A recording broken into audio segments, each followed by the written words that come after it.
Yeah, we'll just, conduct it like we conduct a stream. Go for it. Absolutely. I'm ready. Just tell me what you need from me. All right. I'll be sitting here enjoying myself, Oh.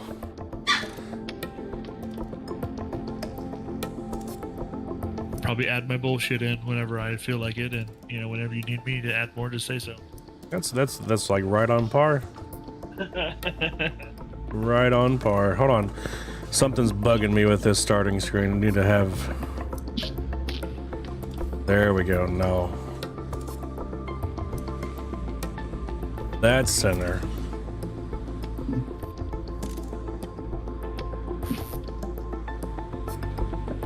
But it's already been too long.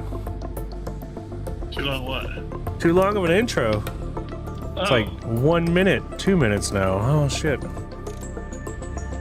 Hello everybody on the internets. I'm Canned Official, and thank you for joining me in Book Club. We're gonna be reading over the next installation of The Drawing of the Three by Stephen King, which is chapter 4 through the first shuffle. Bear with me. I will try to get this done quickly. I'm gonna have the Sneak Thief joining me. He may be reading some. I'm sure he will be. Also adding in his tomfoolery and shenanigans. It's always good and fun. So, without further ado, let's get into this. And stop.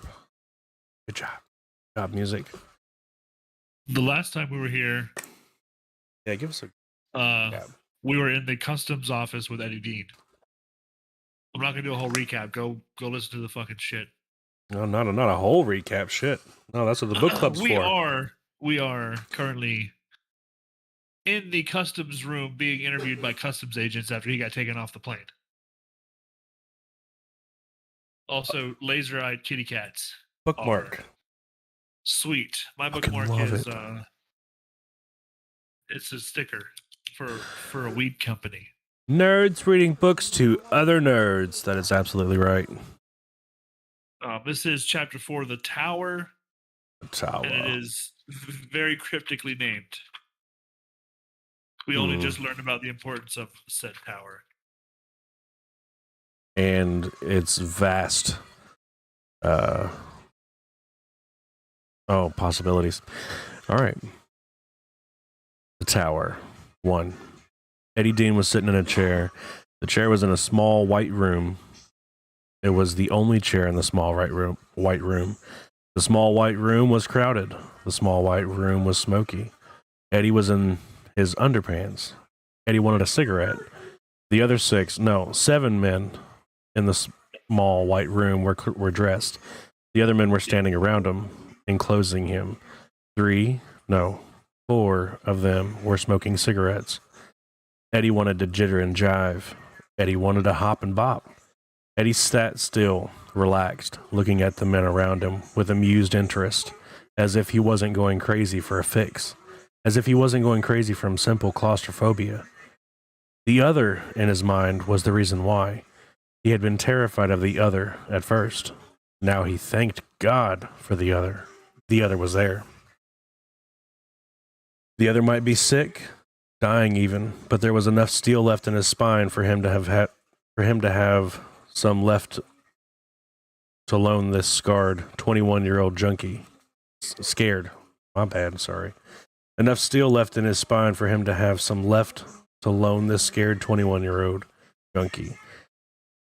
This is a very interesting red mark on your chest, one of the customs men said.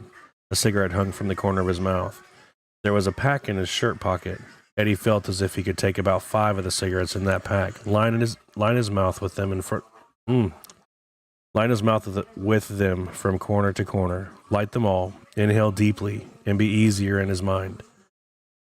It looks like a stripe. It looks like you had something taped there, Eddie. And all at once decided it would be a good idea to rip it off and get rid of it. Hey, Modus. I picked up an allergy in the Bahamas, Eddie said. I told you that. I mean, we've been through all of this several times. I'm trying to keep my sense of humor, but it's getting harder all the time. Fuck your sense of humor, another said savagely, and Eddie recognized that tone. It was the way he himself sounded when he'd spent half a night in the cold waiting for the man, and the man didn't come, because these guys were junkies too. The only difference was guys like him and Henry were their drunk. Hey, Modus. Would you like to jump in and grace us with your New York accent? I'm stoned as fuck, but yeah, let me get it out. It's just gonna make it better. That makes 3 of us. And 3 is good. Yeah, let me go get some headsets. Come and knock on my door. I'll be waiting for you. Let me read Eddie. All right, go ahead. What about that hole in your gut? Where'd that come from, Eddie? Publisher's Clearinghouse? A third agent was pointing at the spot where Eddie had poked himself. It had finally stopped dribbling, but there was still a dark purple bubble there, which looked more than ready to break open at the slightest urging. Eddie indicated the red band where the tape had been. It itches, he said. That was no lie. I fell asleep on the plane. Check the stew if you don't believe me. Why wouldn't we believe you, Eddie? I don't know. Eddie said. Do you usually get big drug smugglers who snooze on the way in? He paused, gave them a second to think about it, then held out his hands. Some of the nails were ragged, others were jagged. When you went cool turkey, he had discovered your nails suddenly became your favorite munchies. I've been pretty good about not scratching, but I must have dug myself a damn good one while I was sleeping. Or while you were on the nod, that could be a needle mark. Eddie could see they both knew better. You shot yourself up that close to the solar plexus, which was the nervous system's switchboard. You weren't ever going to shoot yourself up again. Give me a break, Eddie said. You were in my face so close to look at my pupils, I thought you were going to soul kiss me. You know I wasn't on the nod. The third customs agent looked disgusted. For an innocent lambikins, you know an awful lot about dope, Eddie. What I didn't pick up from Miami Vice, I got from the Reader's Digest. Now tell me the truth. How many times are we going to go through this? The fourth agent held up a small plastic baggie. In it were several fibers. These are filaments. We'll get the lab confirmation, but we know what sort they are. They're filaments of strapping tape. I didn't take a shower before I left the hotel, Eddie said for the fourth time. I was out by the pool getting some sun, trying to get rid of the rash, the allergy rash. I fell asleep. I was damn lucky to make the plane at all. I had to run like hell. The wind was blowing. I don't know what stuck to my skin and what didn't. Another reached out and ran a finger up the 3 inches of flesh from the inner bend of Eddie's left elbow. And these aren't needle tracks. Mosquito bites. I told you, almost healed. Jesus Christ. You can see that for yourself. Eddie said as he shoved the hand away. They could. This deal hadn't come up overnight. Eddie had stopped arm popping a month ago. Henry couldn't have done that, and that was one of the reasons it had been Eddie. Had to be Eddie. When he absolutely had to fix, he had taken it very high in his upper left thigh, where his left testicle lay against the skin of his leg, as he had the other night, when the sallow thing had finally brought him some stuff that was okay. Mostly he had just snorted something. He had just snorted something with which Henry could no longer content himself. This caused feelings Eddie couldn't exactly define, a mixture of pride and shame. If they looked there, if they pushed his testicles aside, he could have some serious problems. A blood test could cause him serious problems. Even more serious. But that was one step further than they could go without some sort of evidence. And evidence was something they just didn't have. They knew everything but could prove nothing. All the difference between world and want, his dear old mother would have said. Mosquito bites. Yes. And the red marks and allergic reaction. Yes, I had it when I went to the Bahamas. It just wasn't that bad. He had it when he went down there, one of the men said to another. Uh-huh, the second said. You believe it? Sure.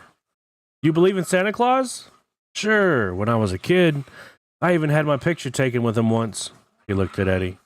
You got a picture of this famous red mark from before you took your little trip, Eddie? Eddie didn't reply. If you're clean, why won't you just take a blood test? This was the first guy again, the guy with the cigarette in the corner of his mouth. It had almost burned down to the filter. Eddie was suddenly angry, white-hot angry. He listened inside. Okay, the voice responded at once. And Eddie felt more than agreement. He felt a kind of go-to-the-wall approval. It made him feel the way he felt. When Henry hugged him, tousled his hair, punched him in the shoulder, and said, You done good, kid. Don't let it go to your head, but you done good. You know I'm clean. He stood up suddenly. So suddenly they moved back. He looked at the smoker who was closest to him. And I'll tell you something, babe. If you don't get that coffin nail out of my face, I'm going to knock it out. The guy recoiled. You guys have emptied the crap tank on that plane already. God, you've had enough time to have been through it 3 times. You've been through my stuff. I've been over and let one of you stick the world's longest finger up my ass. If a prostate check is an exam, that was a motherfucking safari. I was scared to look down. I thought I might see the guy's fingernail sticking out of my cock. Nice. He glared around at them. You've been up my ass, you've been through my stuff, and I'm sitting here in a pair of jockeys with you guys blowing smoke in my face. You want a blood test? Okay, bring someone in to do it. They murmured, looked at each other, surprised, uneasy. But if you want to do it without a court order, Eddie said, whoever does it better bring a whole lot of extra hypos and vials, because I'll be damned if I'm going to piss alone. I want the federal marshal in here, and I want each one of you to take the same goddamn test, and I want your names and IDs on each vial, and I want them to go into the federal marshal's custody. And whatever you test mine for, cocaine, heroin, bennies, pot, whatever, I want those same test performance samples from you guys, and I want the results turned over to my lawyer. Oh boy, your lawyer! One of them cried. That's what it always comes down to with you shitbags, doesn't it, Eddie? You'll hear from my lawyer. I'll sick my lawyer on you. That crap makes me want to puke. As a matter of fact, I don't currently have one. Eddie said, and this was the truth. But I didn't think I needed one. You guys changed my mind. You got nothing because I have nothing, but the rock and roll just doesn't stop, does it? So you want me to dance? Great, I'll dance, but I'm not going to do it alone. You guys will have to dance too. There was a thick, difficult silence. I'd like to take you down. I'd like you to take down your shorts again, please, Mr. Dean, one of them said. This guy was older. This guy looked like he was in charge of things. Eddie thought that maybe, just maybe, this guy had finally realized where the fresh tracks might be. Until now, they hadn't checked. His arms, his shoulders, his legs, but not there. They had been too sure they had a bust. I'm through taking things off, taking things down, and eating this shit. Eddie said. You get someone in here and we'll do a bunch of blood tests, or I'm getting out. Now, which do you want? That silence again. And when they started looking at each other, Eddie knew he had won. We won, he amended. What's your name, fella?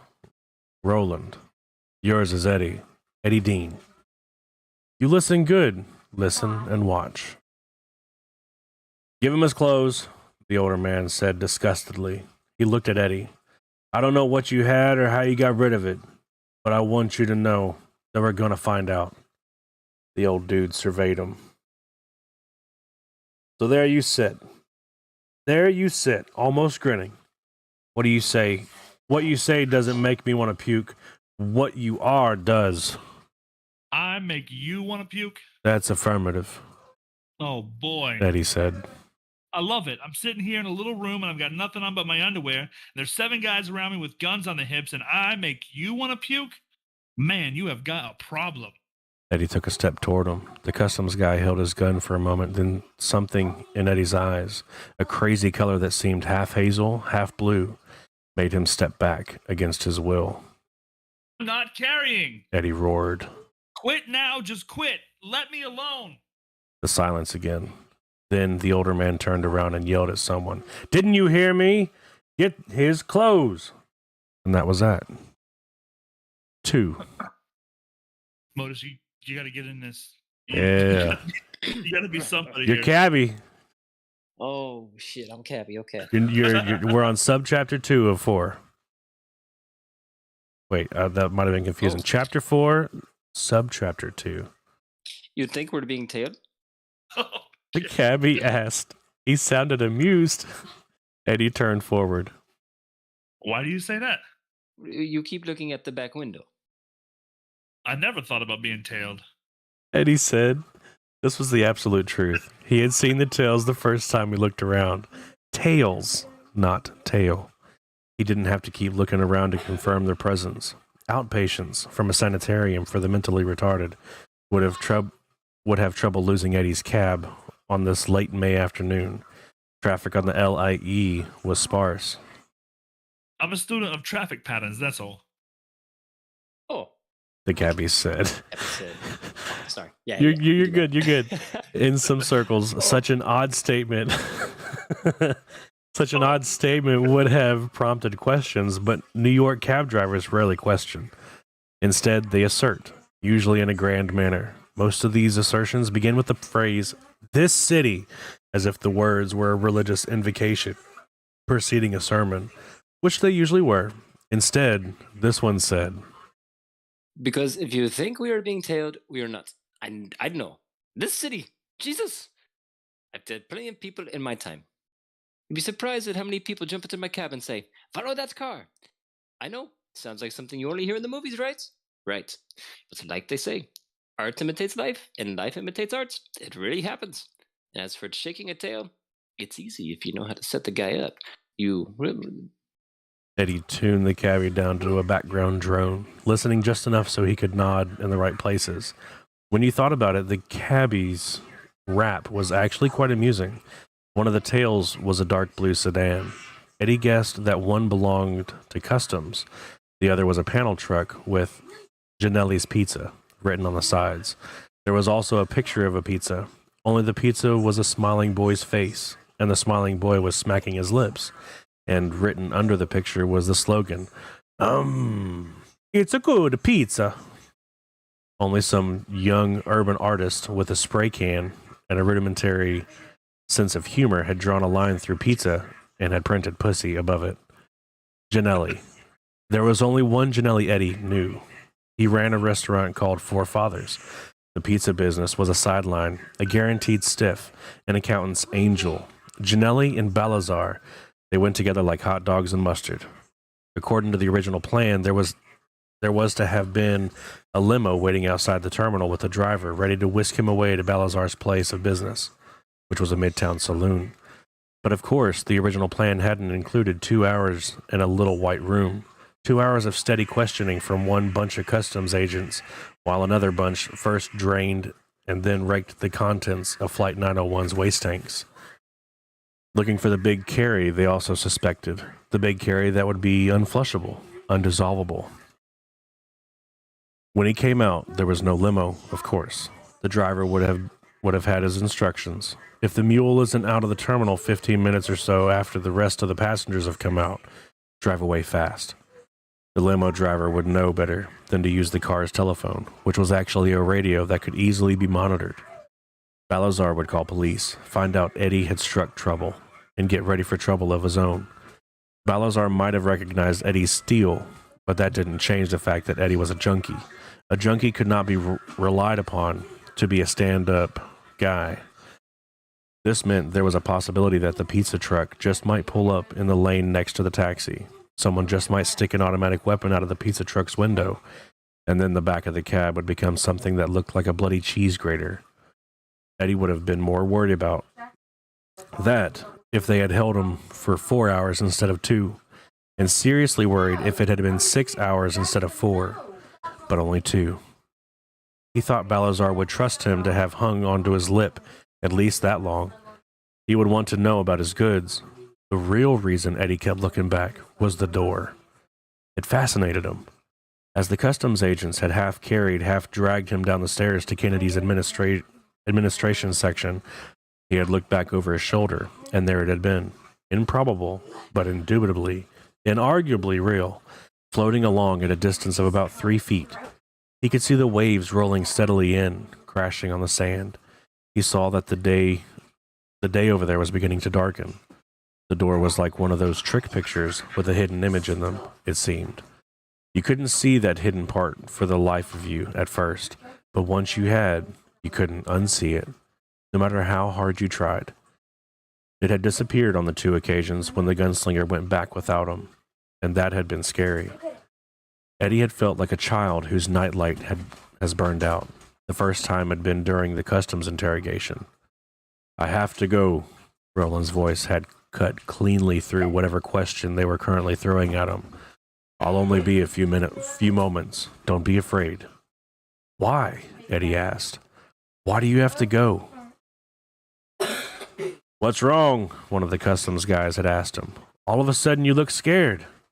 All of a sudden he had felt scared, but of nothing this yo-yo would understand. He looked over his shoulder, and the customs men had also turned. They saw nothing but a blank white wall, covered with white panels, drilled with holes to damp sound.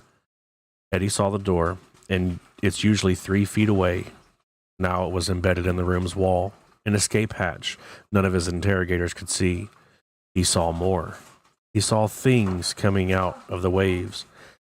Things that looked like refugees from a horror movie, where the effects were just a little more special than you want them to be. Special enough so everything looks real. They looked like hideous crossbreeding of prawn, lobster, and spider. They were making some weird sound. You getting the Jim Jams? One of the customs guys had asked. Seeing a few bugs crawling down the wall, Eddie? That was so close to the truth that Eddie had almost laughed. He understood why the man named Roland had to go back, though.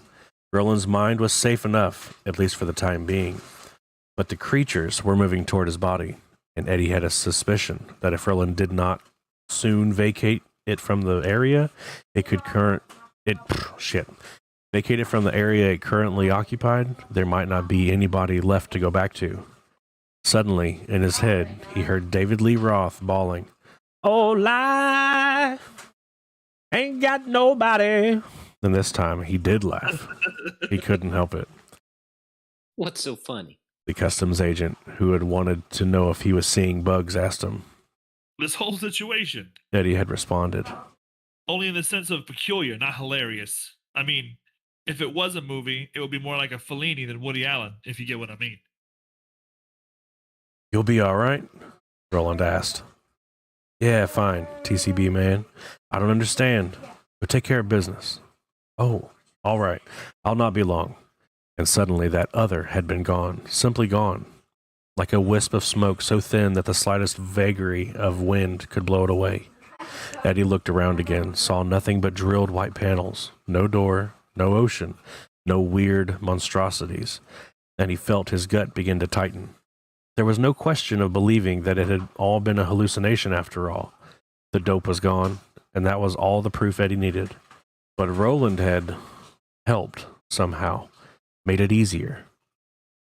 You want me to hang a picture there? One of the customs guys asked. No, Eddie said and blew out a sigh. but I want you to let me out of here. As soon as you tell us what you did with the skag. Another said. Or was it coke? And so it started again. Round and round she goes, and where she stops, nobody knows. 10 minutes later, 10 very long minutes, Roland was suddenly back in his mind. 1 second gone, next second there. Eddie sensed he was deeply exhausted. "Taken care of?" he asked. "Yes, I'm sorry it took so long." A pause. "I had to crawl." Eddie looked around again. The doorway had returned, but now it offered a slightly different view of that world, and he realized that as it moved with him here, it moved with Roland there. The thought made him shiver a little. It was like being tied to this other by some weird umbilicus. The gunslinger's body lay collapsed in front of it as before, but now he was looking down a long stretch of beach to the braided high tide line where the monsters wandered about, growling and buzzing. Each time a wave broke, all of them raised their claws. It looked like the audiences in those old documentary films where Hitler's speaking and everyone is throwing that old Sieg Heil salute like their lives depended on it, which they probably did when you thought about it. Eddie could see the tortured markings of the gunslinger's progress in the sand. As Eddie watched, one of the horrors reached up, lightning quick, and snared a seabird which happened to swoop too close to the beach. The thing fell to the sand in 2 bloody, spraying chunks. The parts were covered by the shelled horrors even before they had stopped twitching. A single white feather drifted up. A claw snatched it down. Go ahead, Mr. Eddie. Holy Christ. Eddie thought numbly. Look at those snappers. Why do you keep looking back there? The guy in charge had asked. From time to time, I need an antidote. Eddie said. From what? Your face. I 3. got set up on that one. I saw that one coming. You just like walked into that full face. 3. The cab driver dropped Eddie at the building in Co-op City, thanked him for the dollar tip, and drove off. Eddie just stood for a moment, zipper bag in one hand, his jacket hooked over a finger. Huh? $1, bro. $1 tip. And slung over a finger of the other hand and slung back over his shoulder. Here he shared a 2-bedroom apartment with his brother. He stood for a moment looking up at it, a monolith with all the style and taste of a brick saltines box. The many windows made it look like a prison cell block to Eddie, and he found the view was as depressing as Roland, the other, did amazing. Never, even as a child, did I see a building so high, Roland said, and there are so many of them. Yeah. Eddie agreed. We live like a bunch of ants in a hill. It may look good to you, but I tell you, Roland, it gets old. It gets old in a hurry. The blue car cruised by. The pizza truck turned in and approached. Eddie stiffened and felt Roland stiffen inside him. That sounds interesting. Maybe they intended to blow him away after all. The door? Roland asked. Shall we go through? Do you wish it? Eddie sensed Roland was ready for anything, but the voice was calm. Not yet. Eddie said. Could be they only want to talk, but be ready.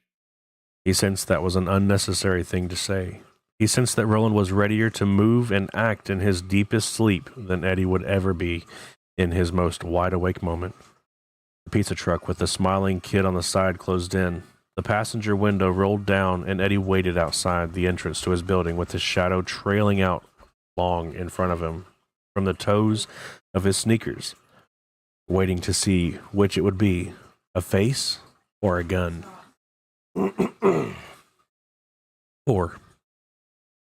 The second time Roland left him had been no more than 5 minutes after the customs people had finally given up and let Eddie go. The gunslinger had eaten, but not enough. He needed to drink. Most of all, he needed medicine. Eddie couldn't yet help him with the medicine Roland really needed, although he suspected the gunslinger was right and Balazar could, if Balazar wanted to. But simple aspirin might at least knock down the fever that Eddie had felt when the gunslinger stepped close to sever the top part of the tape girdle. That's try that again. But simple aspirin might at least knock down the fever that Eddie had felt when the gunslinger stepped close to sever the top part of the tape girdle. He paused in front of the newsstand in the main terminal. Do you have aspirin where you come? Oh, sorry. Do you have aspirin where you come from? Okay. I've never heard of it. Is it magic or medicine? Both, I guess. Eddie went into the newsstand and bought him a tin of extra strength Anacin. Anacin? Anacin. You never heard of Anacin? Nope, never heard of Anacin. I'm obviously older than you. Modus? No. Anacin? No. He went over. No. You are older than me. He went over to the snack bar and bought a couple of foot-long dogs and an extra large Pepsi. He was putting mustard and catsup on the franks. Henry called the footlongs Godzilla dogs. When he suddenly remembered this stuff wasn't for him. For all he knew, Roland might be a veggie. For all he knew, this crap might kill Roland. Well, too late now. Eddie thought. When Roland spoke, when Roland acted, Eddie knew all of this was really happening. When he was quiet, that giddy feeling that it must be a dream, an extraordinarily vivid dream he was having as he slept on Delta 901 inbound to Kennedy, insisted on creeping back. Roland had told him he could carry the food into his own world. He had already done something similar once, he said, when Eddie was asleep. Eddie found it all but impossible to believe, but Roland assured him it was true. Well, we still have to be damn careful. Eddie said. They've got 2 custom guys watching me. Us. Whatever the hell I am now. I know we have to be careful, Roland returned. There aren't 2, there are 5. Eddie suddenly felt one of the weirdest sensations of his entire life. He did not move his eyes, but felt them moved. Roland moved them. A guy in a muscle shirt talking into a telephone. A woman sitting on a bench, rooting through her purse. A young black guy who would have been spectacularly handsome, except for the hair lip, which surgery had only partially repaired. So I guess that would be like a cleft palate, a cleft lip. Yep. Looking at the T-shirts in the newsstand Eddie had come from not long since. There was nothing wrong but about any of them on top, but Eddie recognized them for what they were nonetheless, and it was like seeing those hidden images in a child's puzzle, which, once seen, could never be unseen. He felt dull heat in his cheeks because it had taken the other to point out what he should have seen at once. He had spotted only 2. These 3 were a little better, but not that much. The eyes of the phone man weren't blank, imagining the person he was talking to, but aware, actually looking, in the place where Eddie was. That was the place to which the phone man's eyes just happened to keep returning. The purse woman didn't find what she wanted or give up, but simply went on rooting endlessly. And the shopper had had a chance to look at every shirt on the spindle rack at least a dozen times. Hey, Steve. We're in chapter 4, in subchapter 4, page after. And if Yeah. you need some help with these paragraphs, let me know, Ken. All right. I have 1 file left to listen to, 46 minutes. So you keep going. Ooh. Okay. All of a sudden, Eddie felt 5 again, afraid to cross the street without Henry to hold his hand. Never mind, Roland said. And don't worry about the food either. I've eaten bugs while they were still lively enough for some of them to go running down my throat. Yeah, Eddie replied. but this is New York. He took the dogs and the soda to the far end of the counter and stood with his back to the terminal's main concourse. Then he glanced up in the left-hand corner. A convex mirror bulged there, like a hypertensive eye. He could see all of his followers in it, but none was close enough to see the food and cup of soda. And that was good, because Eddie didn't have the slightest idea what was going to happen to it. Put the Aston on the meat things, then hold everything in your hands. Aspirin. Good. Call it Flutergork if you want. Eddie, just do it. He took the Anacin out of the stapled bag he had stuffed in his pocket, almost put it down on one of the hot dogs, and suddenly realized that Roland would have problems just getting what Eddie thought of as the poison proofing off the tin, let alone opening it. He did it himself, shook 3 of the pills into one of the napkins, debated, then added 3 more. 3 now, 3 later. He said, If there is a later. all right, thank you. Now what? Hold all of it. Eddie had glanced into the convex mirror again. 2 of the agents were strolling casually toward the snack bar, maybe not liking the way Eddie's back was turned, maybe smelling a little prestidigitation. Prestidigitation. Yes, the in progress and wanted a closer look. If something was going to happen, it better happen quick. He put his hands around everything, feeling the heat of the dogs in their soft white rolls, the chill of the Pepsi. In that moment, he looked like a guy getting ready to carry a snack back to his kids. And then then the stuff started to melt. He stared down, eyes widening, until it felt to him that they must soon fall out and dangle by their stalks. He could see the hot dogs through the rolls. He could see the Pepsi through the cup. The ice choked liquid, curving to conform to a shape which could no longer be seen. Then he could see the red Formica counter through the footlongs and the white wall through the Pepsi. His hands slid toward each other, the resistance between them growing less and less, and then they closed against each other, palm to palm. The food, the napkins, the Pepsi-Cola, the 6 Anasin. All I of the could use things. a hot dog. It'd be good. All the things which had been between his hands were now gone. Jesus jumped up and played the fiddle. Eddie thought numbly. He flicked his eyes up toward the convex mirror. The doorway was gone, just as Roland was gone from his mind. Eat hearty, my friend. Eddie thought. But was this weird alien presence that called itself Roland his friend? That was far from proved, wasn't it? He had saved Eddie's bacon, true enough, but that didn't mean he was a Boy Scout. All the same, he, like Roland, feared him, but liked him as well. Suspected that in time he could love him as he loved Henry. Eat well, stranger. He thought. Eat well, stay alive, and come back. Close by were a few mustard-stained napkins left by a previous customer. Eddie balled them up, tossed them in the trash barrel by the door on his way out, and chewed air as if finishing a last bite of something. He was even able to manufacture a burp as he approached the black guy on his way toward the signs pointing the way to luggage and ground transportation. Couldn't find a shirt you liked? Eddie asked. I beg your pardon? The black guy turned from the American Airlines departures monitor he was pretending to study. I thought maybe you were looking for one that said, "Please feed me, I am a U.S. government employee." Eddie said and walked on. As he headed down the stairs, he saw the purse rooter hurriedly snap her purse shut and get to her feet. Oh boy, this is going to be like the Macy's Thanksgiving Day Parade. It had been one fuck of an interesting day, and Eddie didn't think it was over yet. Just need a little spray. Just a second.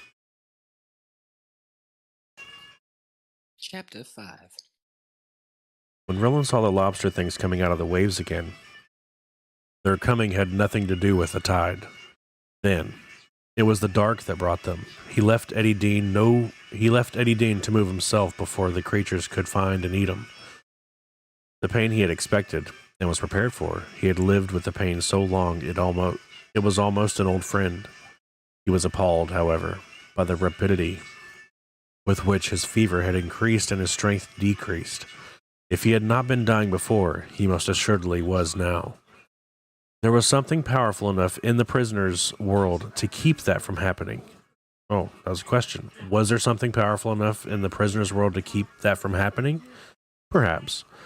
But if he didn't get some of it within the next 6 or 8 hours, he thought it wouldn't matter. If things weren't much further, no medicine or magic in that world or any other world would make him well again. Walking was impossible. He would have to crawl. He was getting ready to start when his eye fixated. Oh, shit, I'm messing up left and right. Ready to start when his eye fixed upon the twisted band of sticky stuff and the bags of devil powder. If he left the stuff here, the monstrosities would almost assuredly tear the bags open. The sea breeze would scatter the powder. Would scatter the powder to the four winds, which is where it belongs. The gunslinger thought grimly, but he couldn't allow it. When the time came, Eddie Dean would be in a long tub of trouble if he couldn't produce that powder. It was rarely possible to bluff men of the sort he guessed this Balazar to be. He would want to see what he had paid for, and until he saw it, Eddie would have enough guns pointed at him to equip a small army. The gunslinger pulled the twisted rope of glue string over to him and slung it over his neck. Then he began to work his way up the beach. He had crawled 20 yards, almost far enough to consider himself safe, he judged, when the horrible, yet cosmically funny, realization that he was leaving the doorway behind came to him. What in God's name was he doing? Was he going through this for? He turned his head and saw the doorway, not down on the beach, but 3 feet behind him. For a moment, Roland could only stare and realize that he would have known already, if not for the fever and the sound of the Inquisitors drumming their ceaseless questions at Eddie. Where did you? How did you? Why did you? When did you? Questions that seemed to merge eerily with the questions of the scrabbling horrors that came a-crawling and wriggling out of the waves. Data chalk? Data chum? Data chick? As mere delirium. Not so. Now I take it with me everywhere I go, he thought, just as he does. It comes with us everywhere now, following like a curse you can never get rid of. All of this felt so true as to be unquestionable. And so did one other thing. If the door between them should close, it would be closed forever. When that happens, Roland thought grimly, he must be on this side with me. What a paragon of virtue you are, gunslinger, the man in black laughed. He seemed to have taken up permanent residence inside Roland's head. You have killed the boy. That was a sacrifice that enabled you to catch me, and I suppose to create the door between worlds. Now you intend to draw your 3, one by one. And condemn all of them to something you would not have for yourself, a lifetime in an alien world, where they may die as easily as animals in a zoo, set free in a wild place. The tower, Roland thought wildly. Once I've gotten to the tower and done whatever it is I'm supposed to do there, accomplished whatever fundamental act of restoration or redemption for which I was meant, then perhaps But the shrieking laughter of the man in black, the man who was dead but lived on as the gunslinger's stained conscience, would not let him go on with the thought. Neither, however, could the thought of the treachery he contemplated turn him aside from his course. He managed another 10 yards, looked back, and saw that even the largest of the crawling monsters would venture no further than 20 feet above the high tide line. He had already managed 3 times that distance. It's well, then. Nothing is well, the man in black replied merrily, and you know it. Shut up, the gunslinger thought, and for a wonder, the voice actually did. Roland pushed the bags of devil dust into the cleft between 2 rocks and covered them with handfuls of sparse sawgrass. With that done, he rested briefly, head thumping like a hot bag of waters, skin alternately hot and cold, then rolled back through the doorway into that other world, that other body, leaving the increasingly deadly infection behind for a little while. 6. The second time he returned to himself, he entered a body so deeply asleep. Huh? Motorcycle for a minute. Okay. And then you read anything that's not Eddie. Okay. All right. Okay. All right, let me get a swig here. Okay.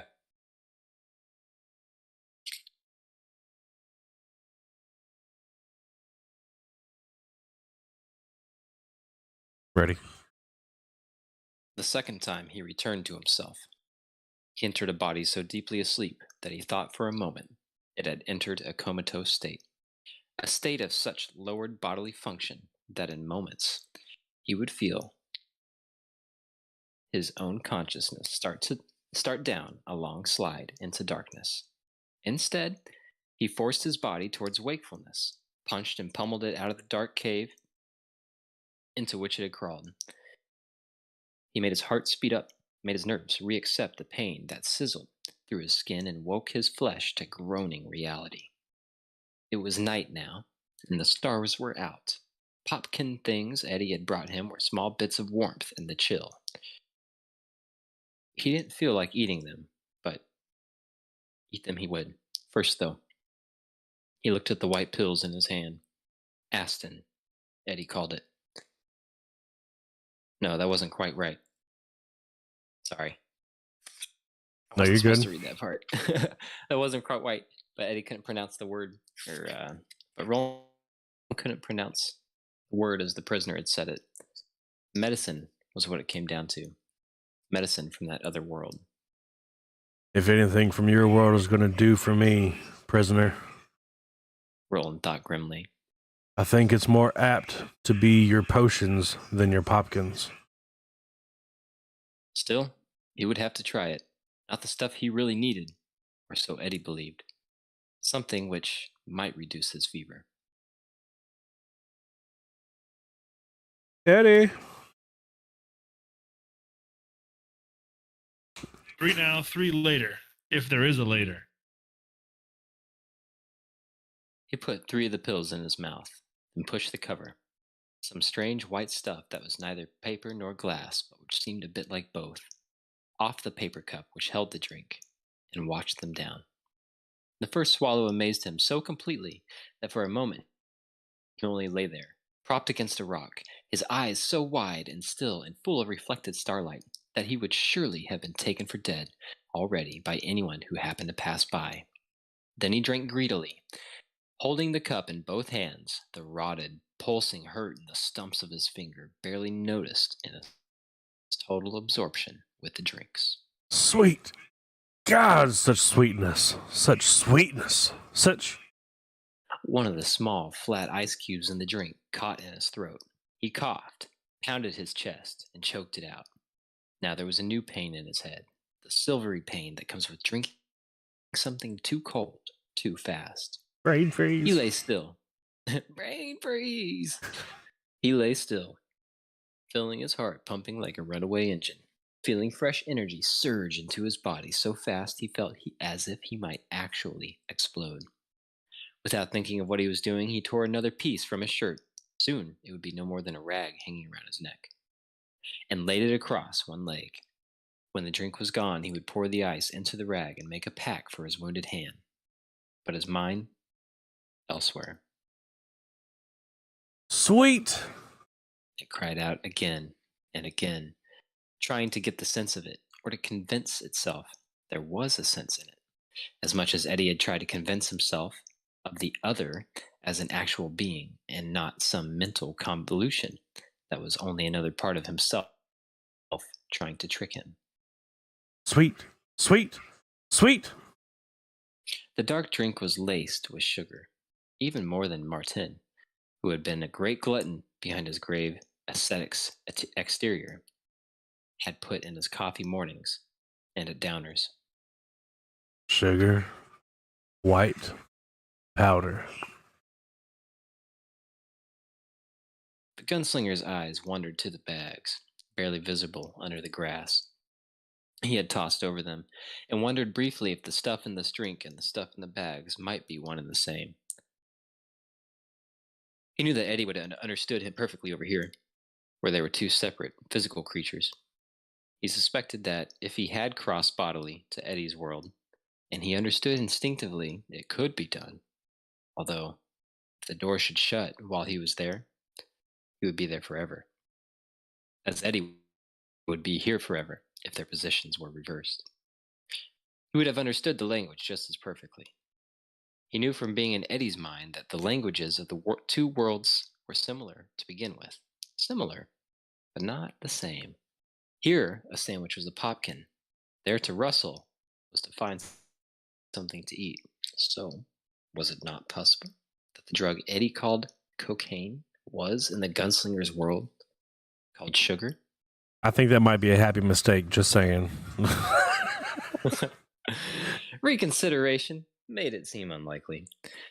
Eddie had bought this drink openly, knowing that he was being watched by people who served the priests of customs Further, Roland sensed he had paid comparatively little for it, less even than for the popkins of meat. No, sugar was not cocaine, but Roland could not understand why anyone would want cocaine, or any other illegal drug for that matter, in a world where such a powerful one as sugar was so plentiful and cheap. He looked at the meat popkins again, felt the first stirrings of hunger, and realized with amazement and confused thankfulness that he felt better. The drink. Was that it? The sugar in the drink? That might be part of it, but a small part. Sugar could revive one's strength for a while when it was flagging. This was something he had known since he was a child. But sugar could not dull pain or damp the fire fever in your body when some infection had turned it into a furnace. All the same, that was exactly what had happened to him. Was still happening. The convulsive shuddering had stopped. The sweat was drying on his brow. The fish hooks which had lined his throat seemed to be disappearing. Incredible as it was also an inarguable fact, not just imagination or wishful thinking.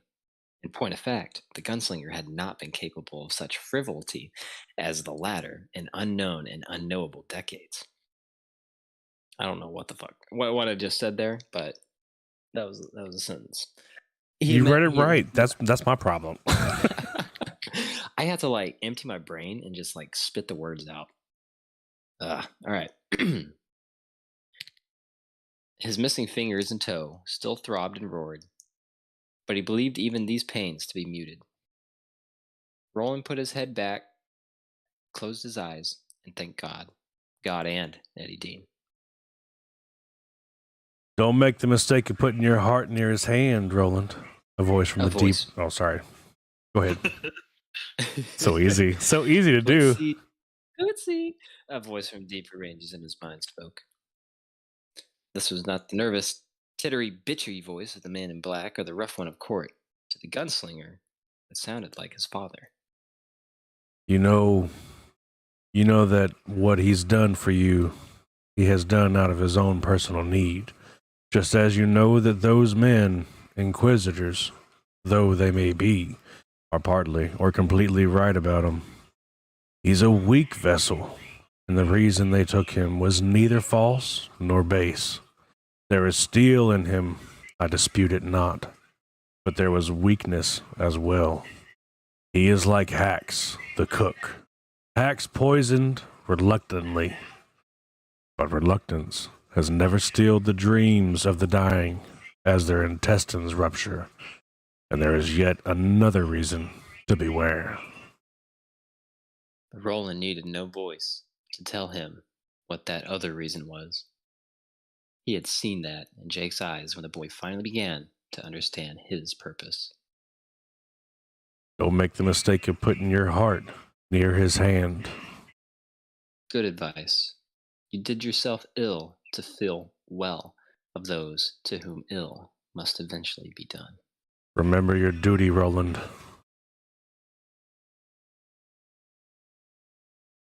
Oh. I've never forgotten it. He husked this. That's weird talking to yourself. It is. It is. He husked as the stars shone pitilessly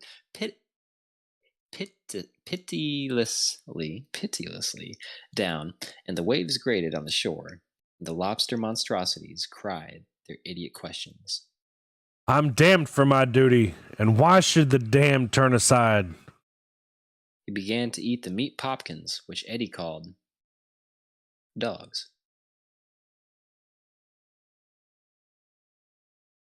Roland didn't care much for the idea of eating dog. These things tasted like gutter leavings compared to the Tudor fish. But after that marvelous drink, did he have any right to complain? He thought not. Besides, it was late in the game to worry overmuch about such niceties. He ate everything and then returned to the place where now Eddie was, in some magical vehicle that rushed along a metal road filled with other such vehicles, dozens, maybe hundreds, and not a horse pulling a single one. Chapter 7. Eddie stood ready as the pizza truck pulled up. Roland stood even more ready inside of him. Just another version of Diana's dream. Roland thought. What was in the box? The golden bowl or the bitter snake? Or biter snake? And just as she turns the key and puts her hands down upon the lid, she hears her mother calling. Wake up, Diana! It's time to milk!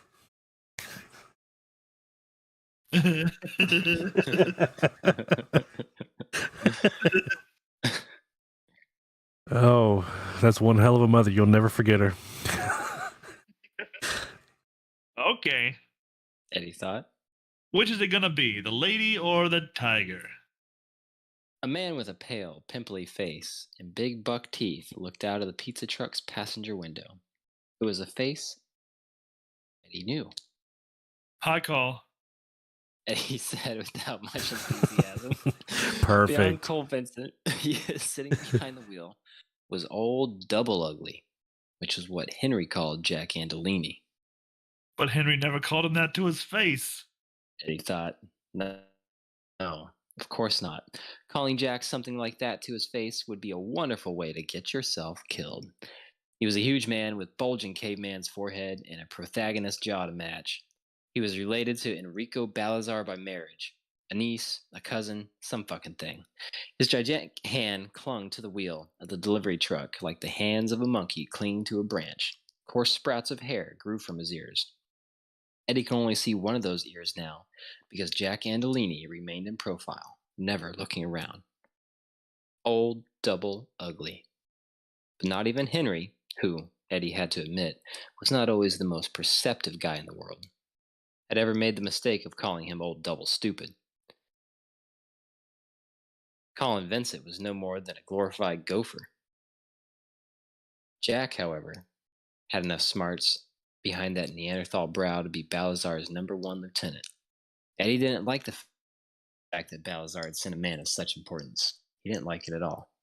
Hi, Eddie. Cole said. Heard you had some trouble. Nothing I couldn't handle. Eddie said. He realized he was scratching first one arm and then the other, one of the typical junkie moves he had tried so hard to keep away from. While they had him in custody, he made himself stop. Cole was smiling, and Eddie felt an urge to slam a fist all the way through that smile and out the other side. He might have done it too, except for Jack. Jack was still staring straight ahead, a man who seemed to be thinking his own rudimentary thoughts as he observed the world in the simple primary colors and elementary motions, which were all a man of such intellect, or so you'd think, looking at him, could perceive. Yet Eddie thought Jack saw more in a single day than Cole Vincent would in his whole life. Well, good. Cole said. That's good. Silence.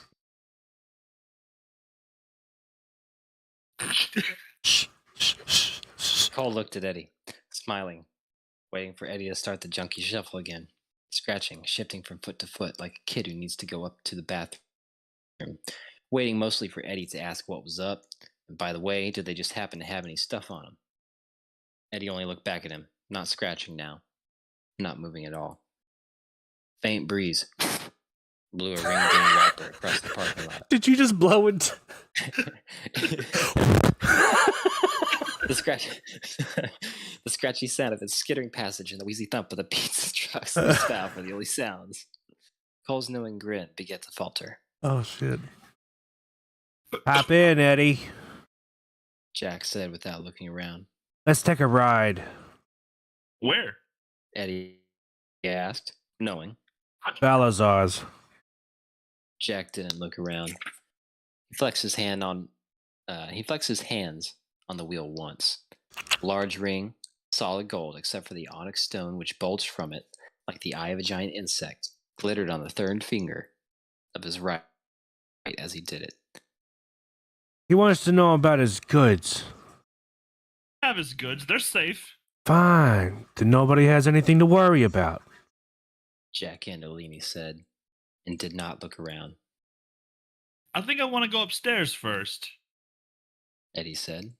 I want to change my clothes, talk to Henry. And get fixed up? Don't forget that. Oh, sorry. Cole said. And get fixed up. Don't forget that. Cole said, and grinned his big yellow tooth grin. Except you got nothing to fix with, little chum. That a chum? The gunslinger thought in Eddie's mind, and both Sorry. of them shuddered a little. Cole observed the shudder, and his smile widened. Oh, here it is after all. That That's smile said, the good old chunky shuffle. Had me worried there for a minute, Eddie. The teeth revealed by the smile's expansion were not an improvement on those previously seen. Why is that? Mr. Palace, I thought it would be better to make sure you guys had a clean place. Jack said, without looking around. He went on observing the world. An observer would have. Is that right? Yeah, He went on observing the world. an observer. Would have believed it Observe impossible for that. such a man to observe. There it is. In case It's anyone 3 lines. showed up. People with a federal search warrant, for instance. Cole said. His face hung and leered. Now Eddie could feel Roland, also wanting to drive a fist through the rotted teeth that made that grin so reprehensible, so somehow irredeemable. The unanimity of feeling cheered him up a little. He sent in a cleaning service to wash the walls and vacuum the carpets, and he ain't going to charge you a red cent for it, Eddie. Now, you'll ask what I've got. Cole's grin said. Oh, yeah. Now you'll ask, Eddie, my boy. Because you may not love the candy man, but you do love the candy, don't you? And now that you don't know, now you know Balazar's maid. Sure, your own private stash is gone. A sudden thought, both ugly and frightening, flashed through his mind. If the stash was gone, Where's Henry? he said suddenly, so harshly that Cole drew back, surprised. Jack Andolini finally turned his head. He did so slowly, as if it were an act he performed shit. only rarely, and at great personal cost. You almost expected to hear old, oilless hinges creaking inside the thickness of his neck. Safe. He said, and then turned his head back to his original position again, just as slowly. Eddie stood beside the pizza truck, fighting the panic trying to rise in his mind and drown coherent thought. Suddenly, the need to fix, which had been holding at bay pretty well, was overpowering. He had to fix. With a fix, he could think, get himself under control. Quit it.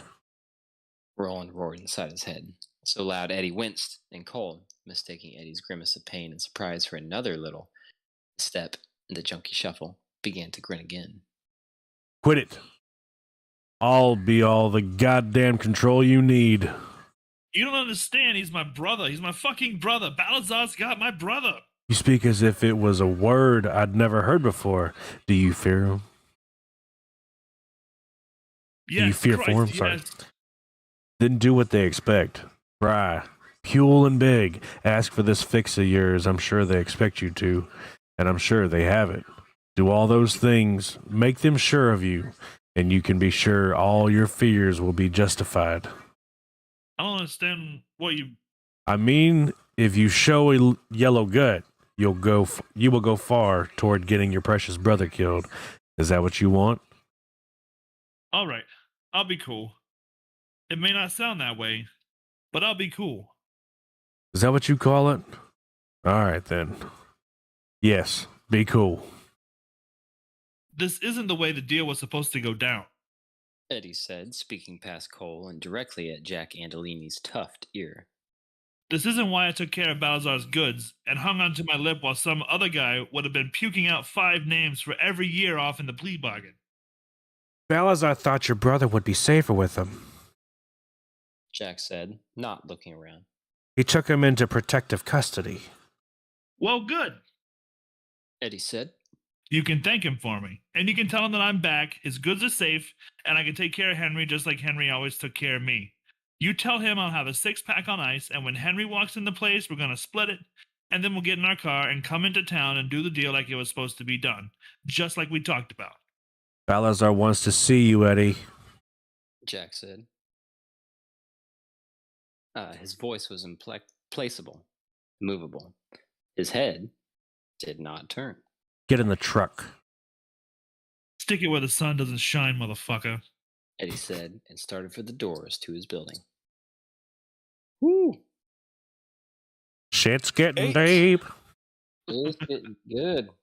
We're hitting a cadence. We're getting a good rhythm going. It was a short. Actually, you know what? I need water, guys. All right, I'll take back over.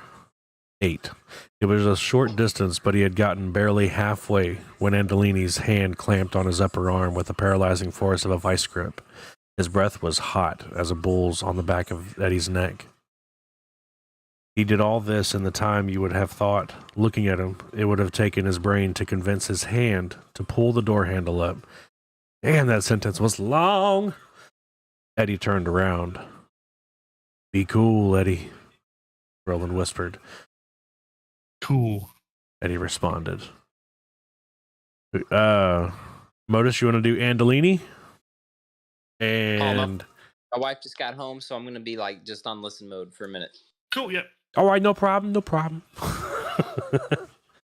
Where are we at? There we are. I could kill you. Oh, there you go. Andolini said, no one tells me to stick it up my ass, especially no shit-ass little junkie like you. Kill shit! Eddie screamed at him, but it was a calculated scream, a cool scream. If you could dig that. They stood there, dark figures in the golden horizontal light of late spring sundown in the wasteland of housing developments. That was the Bronx's co-op city. And people heard the scream, and people heard the word kill. And if their radios were on, they turned them up. And if their radios were off, they turned them on and then turned them up, because it was better that way. Safer. Rico Balazar broke his word. I stood up for him, and he didn't stand up for me. So I tell you to stick it up your fucking ass. I'll tell him to stick it up his fucking ass. I'll tell anybody I want to stick it up his fucking ass. Andolini looked at him. His eyes were so brown the color seemed to have leaked into his corneas, turning them the yellow of old parchment. I'll tell President Reagan to stick it up his ass if he breaks his word to me. And fuck his fucking rectal papa, whatever it is. The words died away in echoes on brick and concrete. A single child, his skin very black against his white basketball shorts and high-top sneakers, stood on the playground across the street, watching them. A basketball held loosely against his side and the crook of his elbow. You done? Andolini asked when the last of the echoes were gone. Yes. Eddie said in a completely normal tone of voice. Okay. Andolini said, oh shit, we got the Godfather in here. He spread his anthropoid fingers and smiled. And when he smiled, two things happened simultaneously. The first was that you saw a charm that was so surprising it had a way of leaving people defenseless. The second was that you saw how bright he really was. How dangerously bright. No. Can we start over? Eddie brushed his hands through his hair, crossed his arms briefly so he could scratch both arms at the same time, and said, I think we better, because this is going nowhere. Okay. Andolini said. No one has said nothing, and no one has ranked out nobody. And without turning his head or breaking the rhythm of his speech, he added, Now get in the back of the truck, dumbwit. Old Vincent, who had climbed cautiously out of the delivery truck through the door Andolini had left open, retreated so fast he thumped his head. He slid across the seat and slouched in his former place, rubbing it and sulking. You gotta understand, the deal changed when the customs people put the arm on you. Andolini said reasonably. Balazar's a big man. He has interests to protect, people to protect. One of those people, it just so happens, is your brother Henry. You think that's bullshit? If you do, You better think about the way Henry is now. Henry's fine. Eddie said, but he knew better, and he couldn't keep the knowing out of his voice. He heard it and knew Jack Andolini heard it too. These days, Henry was always on the nod, it seemed like. There were holes in his shirts from cigarette burns. He had cut the shit out of his hand using the electric can opener on a can of Calo for Pozzi, their cat. Eddie didn't know how you cut yourself with an electric can opener, but Henry had managed it. Sometimes the kitchen table would be powdery with Henry's leavings, or Eddie would find blackened curls of char in the bathroom sink. Henry, He would say, Henry, you gotta take care of this. This is getting out of hand. You're a bust walking around and waiting to happen. "Yeah, okay, little brother," Henry would respond. "Zero perspiration. I got it all under control." But sometimes looking at Henry's ashy face had burned out eyes, Eddie knew Henry was never going to have anything under control again. That was weird how it just popped out, like right in the middle of the thing. When he wanted to say what he wanted to say to Henry and couldn't had nothing to do with Henry getting busted or getting them both busted. What he wanted to say was, Henry, it's like you're looking for a room to die in. That's how it looks to me, and I want you to fucking quit it. Because if you die, what did I live for? Henry isn't fine. Jack Andolini said. He needs someone to watch out for him. He needs, what's that song say? A bridge over troubled waters. That's what Henry needs, a bridge over troubled waters. El Roche is being that bridge. El Roche is a bridge to hell. Oh, sorry. Sorry, go ahead. Keep going. Eddie thought. Out loud, he said, That's where Henry is? At Balazar's place? Yes. I give him his goods and he gives me Henry and your goods. Andolini said. Don't forget that. The deal goes back to normal, in other words. Right. Now tell me you think that's really going to happen. Come on, Jack, tell me. I want to see if you can do it with a straight face. And if you can do it with a straight face, I want to see how much your nose grows. I don't understand you, Eddie. Sure you do. Balazar thinks I've got his goods. If he thinks that, he must be stupid, and I know he's not stupid. I don't know what he thinks. Andolini said serenely. It's not my job to know what he thinks. He knows you had his goods, and then you left the islands. When you left the islands, he knows customs grabbed you, and then they let you go. He knows you're here, not on your way to Rikers. He knows these goods has to be somewhere. And he knows customs is still all over me like a wetsuit on a skin diver, because you know it, and you send him some kind of coded message on the truck radio, something like "double cheese, hold the anchovies," right, Jack? Jack Andolini said nothing and looked serene. Only you were just telling him something he already knew, like connecting the dots in the picture. You can already see what it is. Andolini stood in the golden sunset light that was slowly turning furnace orange and continued to look serene and continued to say nothing at all. He thinks they turned me. I did not realize that Andolini was Jack. I just didn't put it together. Sorry. It's the same guy. Yeah. Jack Andolini, old double ugly. Yeah, that's right. Old double ugly. He's the one that talks like this. He thinks they turned me. He thinks they're running me. He thinks I might be stupid enough to run. I don't exactly blame him. I mean, why not? A smackhead will do anything. You want to check? See if I'm wearing a wire? I know you're not what. Sorry. Andolini said. I got something in the van. It's like a fuzz buster, only it breaks short-range radio transmissions. And for what it's worth, I don't think you're running for the feds. Yeah? Yeah?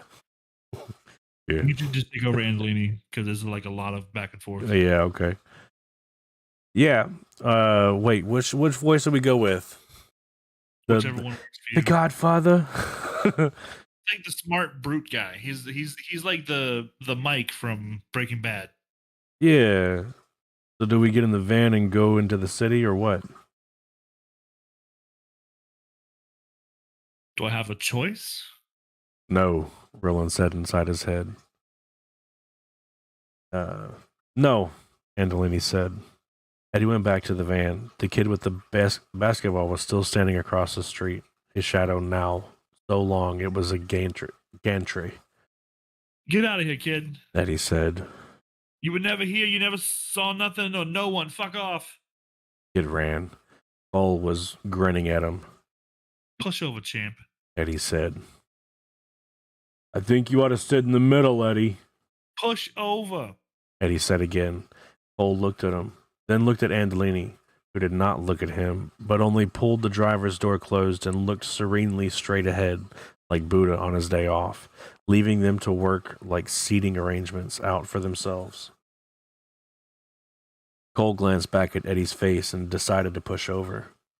They headed into New York, and although the gunslinger, who could only stare wonderingly at spires even greater and more graceful, bridges that spanned a wide river like steel cobwebs, and rotored air carriages that hovered like strange man-made insects, did not know it.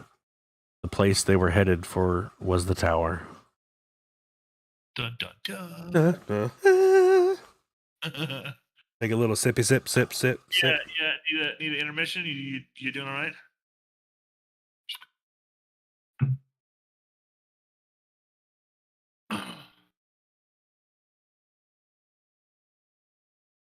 I think if we could figure out a way to like perfect this, it could be really fun. Oh, it's already fun. Fun as hell. I This think is like so much fun.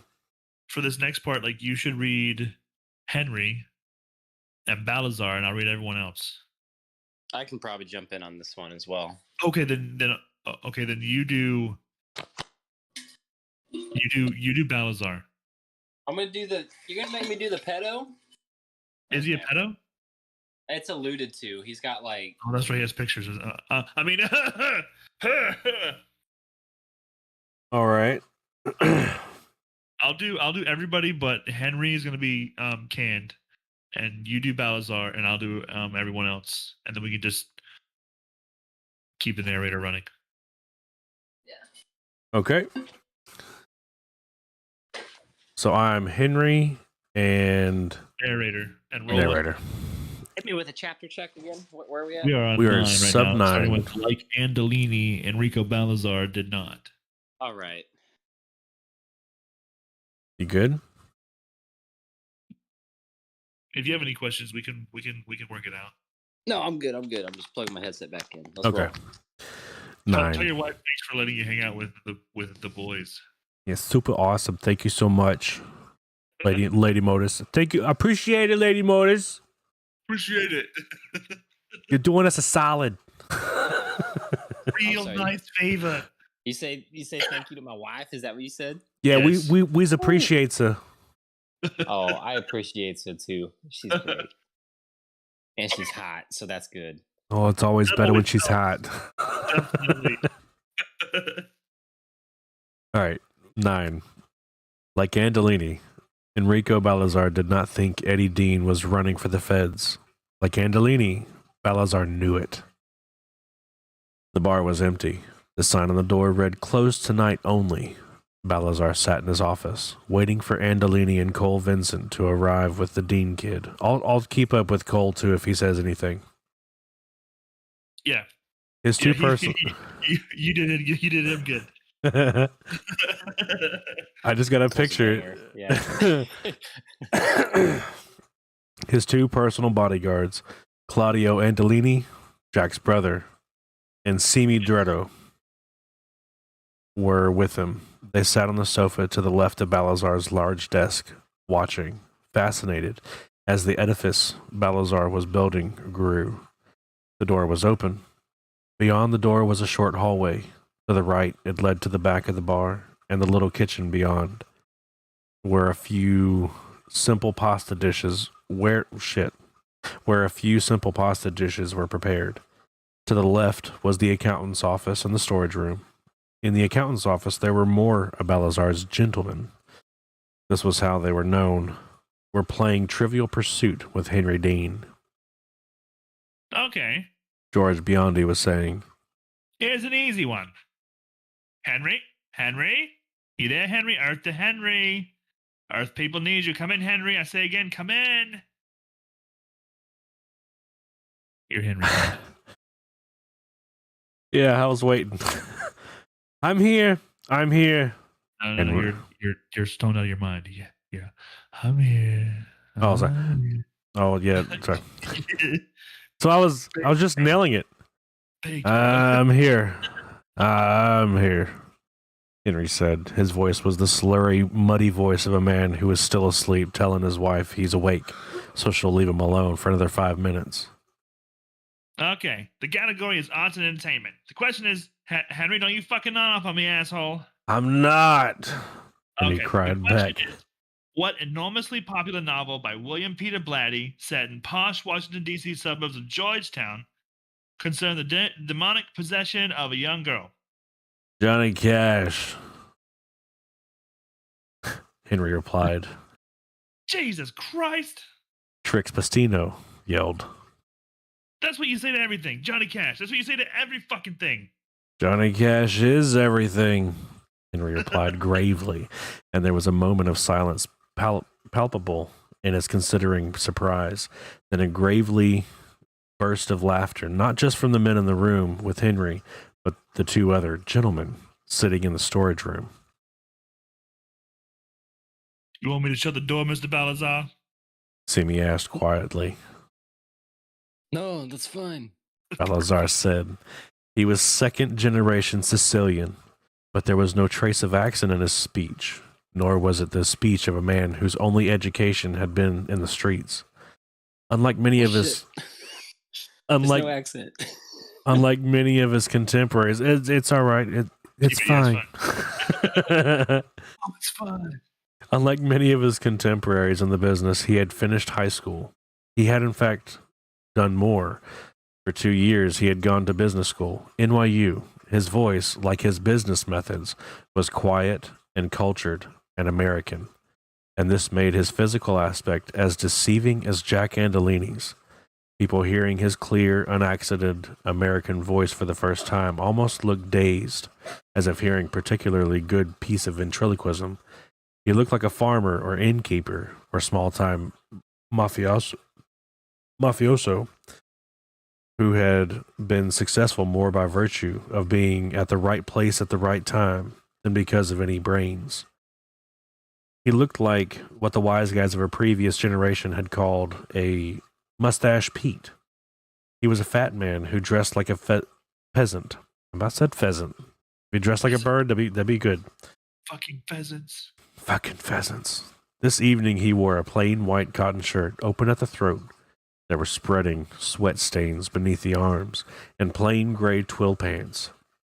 On his fat sockles, wow. On his fat sockless feet were brown loafers, so old they were more like slippers than shoes. Blue and purple varicose veins squirmed on his ankles. Simi and Claudio watched him, fascinated. In the old days, they called him Il Roche, the Rock. Some of the old-timers still did, always in the right-hand top drawer of his desk, where other businessmen might keep pads, pens, paper clips, things of that sort. Enrico Balazar kept 3 decks of cards.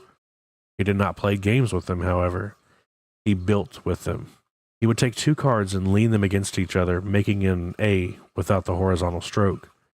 Next to it, he would make another A shape. Over the top of the 2, he would lay a single card, making a roof. He would make A after A, overlaying each until his deck supported a house of cards. You bent over and looked in. You saw something that looked like a hive of triangles. Simi had seen these houses fall over hundreds of times. Claudio had also seen it happen from time to time, but not so frequently because he was 30 years younger than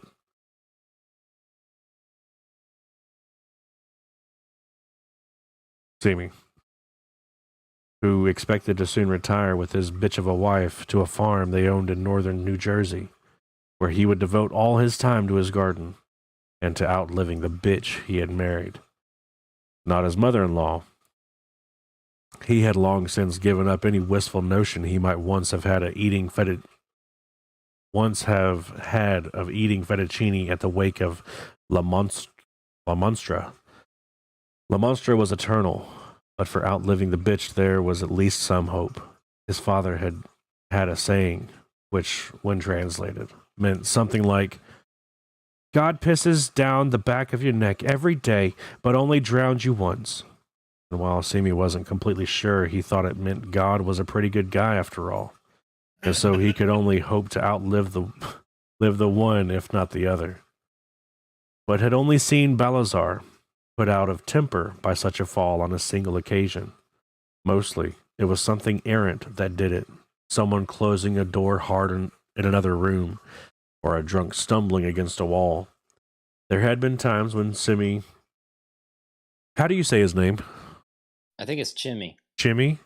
Yeah, it's his Chimmy? full name. I would say like Shimi? Shimi. It's like Carlo Shimi Dretto is his name. All right, so we'll say Shimi. Shimi saw an edifice, Mr. Balazar, whom he still called the boss, like a character in a Chester Gould comic strip, had spent hours building fall down because the bass on the juke was too loud. Other times, these airy constructs fell down for no perceptible reason at all.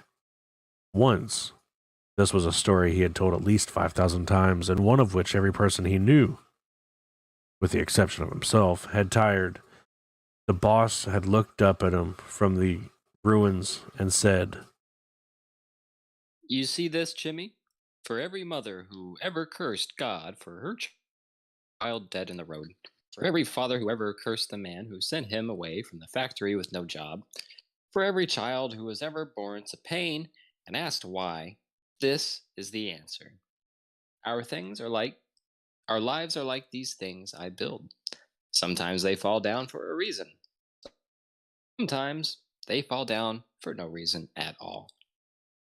Carlo Shimi Dretto thought this the most profound statement of the human condition he had ever heard. That one time Balazar had been put out of temper by the collapse of one of his structures had been 12, maybe 14 years ago.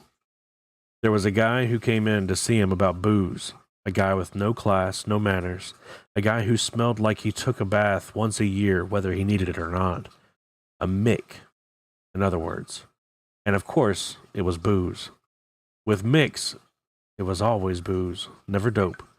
And this Mick, he thought what was on the boss's desk was a joke.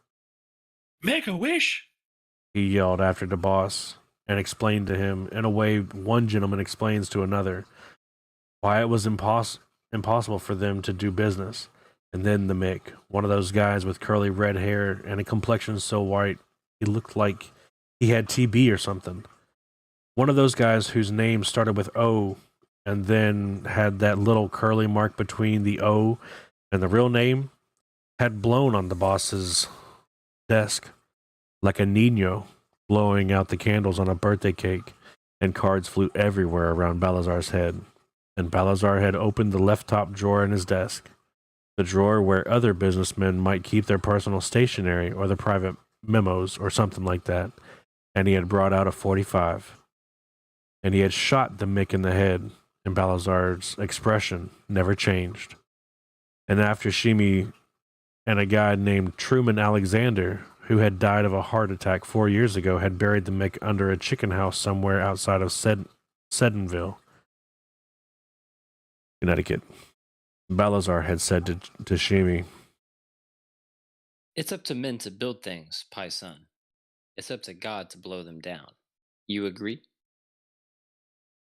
Yes, Mr. Balazar, Shimi had said. He did agree. Balazar had nodded, pleased. Did like I said? You put him someplace where chickens or ducks or something like that could shit on him? Yes, That's very good. Balazar said calmly, and took a fresh deck of cards from the right top drawer of his desk. One level was not enough for Balazar. El Roche, upon the roof of his first level, he would build a second. only not quite so wide. On top of the second, a third. On top of the third, a fourth. He would go on, but after the fourth level, he would have to stand to do so. You no longer had to bend so much to look in. And when you did what you saw wasn't rows of triangle shapes, but a fragile, bewildering, and impossibly lovely hall of diamond shapes. You looked in too long, you felt dizzy. Once, Shimi had gone in the mirror maze at Coney, and he had felt like that. He had never gone in again. Shimi said he believed no one believed him. The truth was no one cared one way or the other. He had once seen Balazar build something, which was no longer a house of cards, but a tower of cards. One which stood 9 levels high before it collapsed. That no one gave a shit about this was something Shimi didn't know, because everyone, he told, affected amusement, because he was so close to the boss. But they would have been amazed if he had had the words to describe it, how delicate it had been, how it reached almost 3/4 of the way from the top of the desk to the ceiling. A lacy construct of jacks and deuces and kings and tens and big acres. A red and black configuration of paper diamonds standing in defiance of a world spinning through a universe of incoherent motions and forces. A tower that seemed to Shimi's amazed eyes to be a ringing denial of all the unfair paradoxes of life. If he had known how, he would have said, I looked at what he built, and to me it explained the stars. 10. Balazar knew how everything would have to be. The feds had smelled Eddie. Maybe he had been stupid to send Eddie in the first place. Maybe his instincts were failing him. But Eddie had seemed somehow so right, so perfect. His uncle, the first man he had worked for in the business, said there were exceptions to every rule but one. Never trust a junkie. Balazar Okay, had... I'm going to listen mode for a second. Okay. Balazar had said nothing.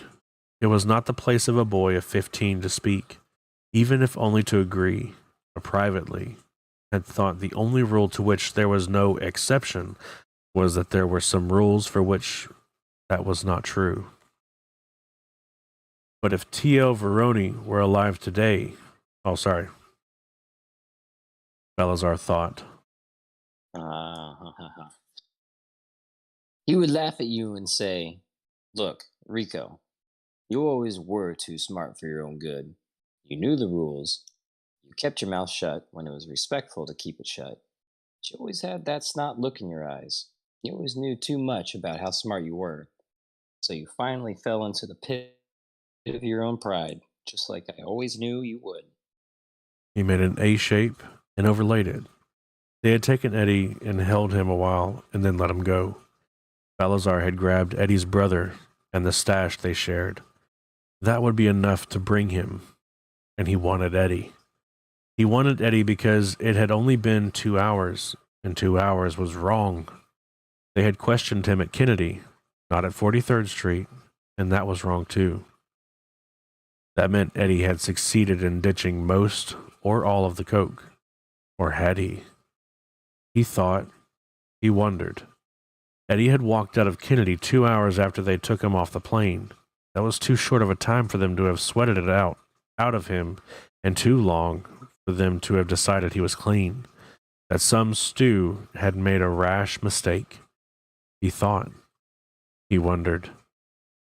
Eddie's brother was a zombie, but Eddie was still smart. Eddie was still tough. He wouldn't have turned in just 2 hours, unless it was his brother. Something about his brother. But still, how come no 43rd Street? How come no customs van, the one that looked like post office trucks except for the wire grills on the back windows? Because Eddie really had done something with the goods. Ditched them? Hidden them? Impossible to hide goods on an airplane. Impossible to ditch them. Of course, it was also impossible to escape from certain prisons, rob certain banks, beat certain raps. But people did. Harry Houdini had escaped from straitjackets, locked trunks, fucking bank vaults. But Eddie Dean was no Houdini. Was he? He could have had Henry killed in the apartment. Could have had Eddie cut down on the LIE, or better yet, also in the apartment, where it would look to the cops like a couple of junkies who got desperate enough to forget they were brothers and killed each other. But it would leave too many questions unanswered. He would get the answers here, prepare for the future, or merely satisfy his curiosity, depending on what the answers were, and then kill both of them. A few more answers. 2 less junkies. Some gain and no great loss. In the other room, the game had gotten around to Henry again. Snake, you still out? Yes. Okay, Henry. Okay, go ahead, Modus. Okay, Henry. George Biondi said. Be careful, because this one is tricky. The category is geography. Question is, what is the only continent where kangaroos are a native form of life? A hushed pause. Johnny Cash, Henry said, and this was followed by a bull-throated roar of laughter. The walls shook. Shimi tensed, waiting for Balazar's house of cards, which would become a tower only if God or the blind forces that run the universe in his name willed it to fall down. The cards trembled a bit. If one fell, all would fall. None did. Balazar looked up and smiled at Shimi. Paisan, He said, il Dio est bono, il Dio est malo, temps est poco poco, tu es un grande piporollo. that was really good, bud. Well, thank you. Shimi smiled. Si, senor, he said. Io grande piparolo. Royo? There we go. Io va fanculo por tu, Non ne va fanculo, cazzaro. Balazar said. Eddie Dean va fanculo. He smiled gently and began on the second level of his tower of cards. I did not know I was going to be speaking or reading some different Italian? stuff. Yeah, mm-hmm. Been watching Sopranos. I've never watched it. I've never I watched read Sopranos. this chapter and then I booted up the pilot. So I've been enjoying it. All right, so you were like in there. You like deep. And they're like swimwear. Yeah. 11. When the van pulled to the curb near Balazar's place, Cole Vincent happened to be looking at Eddie. He saw something impossible. He tried to speak and found himself unable. His tongue was stuck to the roof of his mouth, and all he could get out was a muffled grunt. He saw Eddie's eyes change from brown to blue. Shit. 12. This time, Roland made no conscious decision to come forward. He simply leaped without thinking. A movement as involuntary as rolling out of a chair and going for his guns when someone burst into a room. The tower, he thought fiercely. It's the tower. My God, the tower's in the sky. The tower. I see the tower in the sky, drawn in lines of red fire. Cuthbert, Alan, Desmond. The tower. But this time, he felt Eddie struggling, not against him, but trying to talk to him, trying desperately to explain something to him. The gunslinger retreated, listening desperately, as above a beach some unknown distance away in space and time. His mindless body twitched and trembled like the body of a man experiencing a dream of highest ecstasy or deepest horror. Sign! Eddie was screaming. This is 13. Eddie was screaming into his own head and into the head of that other. It's a sign, just a neon sign. I don't know what tower it is you're thinking about, but this is just a bar, Balazar's place. The Leaning Tower. He named it after that one in Pisa. It's just a sign that's supposed to look like the fucking Leaning Tower of Pisa. Let up, let up. You want to get us killed before we have a chance to go at them? Pizza? The gunslinger replied doubtfully and looked again. A sign, yes. All right, he could see now. It was not the tower, but a signpost. It leaned to one side, and there were many scalloped curves, and it was a marvel. But that was all. He could see now that the sign was a thing made of tubes which had somehow been filled with glowing red swamp fire. In some places, there seemed to be less of it than others. In those places, the lines of fire pulsed and buzzed. He now saw letters below the tower which had been made of shaped tubes. Most of them were great letters.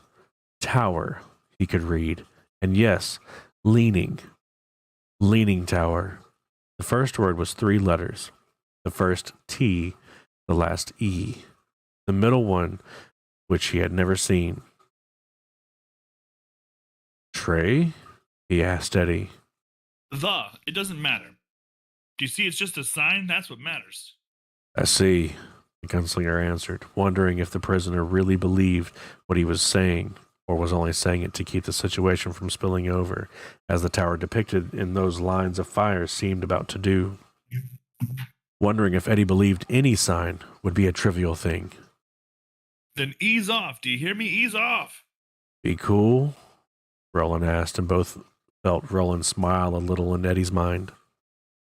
Be cool, right. Let me handle things. Yes, all right.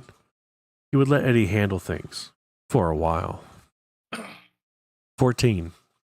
Cole Vincent finally managed to get his tongue off the roof of his mouth. Jack!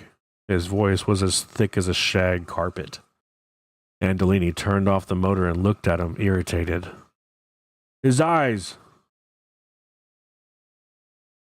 What about his eyes? Yeah, what about my eyes? Eddie asked. Cole looked at him. The sun had gone down, leaving nothing in the air but the day's ashes. But there was light enough for Cole to see that Eddie's eyes were brown again, if they had ever been anything else. You saw it, part of his mind insisted. But had he? Cole was 24, and for the last 21 of those years, no one had really believed him trustworthy, useful sometimes, obedient almost always, if kept on a short leash. Trustworthy? No. Cole had eventually come to believe it himself. Nothing, he muttered. Then let's go, Andolini said. They got out of the pizza van, with Andolini on their left and Vincent on the right. Eddie and the gunslinger walked into the leaning tower. I'm going to need a quick little break. I mean, it can't be long, but I mean, about 5 minutes. On it. Yeah, I'm probably gonna boogie, guys. Right on, All right, boss. later, bud. Later. Good reading.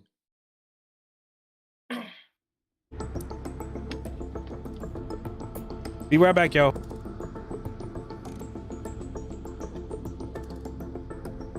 This book is probably what kept me going into the series. This one's fun. Yeah, it is, because it pulls 2 wild worlds together, and you're going, okay, what's happening here? What's going on? Where are we gonna go with this?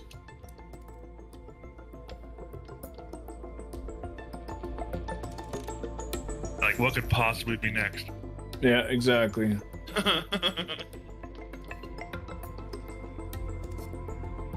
And like I said before, I don't even remember what the Wastelands is all about, but I just remember I had to have that book when it came out, so.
Are you done reading Sneak? Everything you need to read? Yeah, we're just, I guess, kind of going through it again. Yeah. Or, It's probably his first time through, though. yeah, that's what I was gonna say. It's probably Canned hasn't gotten through it yet. We're about a third of the way, so as long as he has some time tomorrow to push it all in there, he should be all right. Yeah, he's still got a good 2 hours yet of listening. Never mind what reading would be.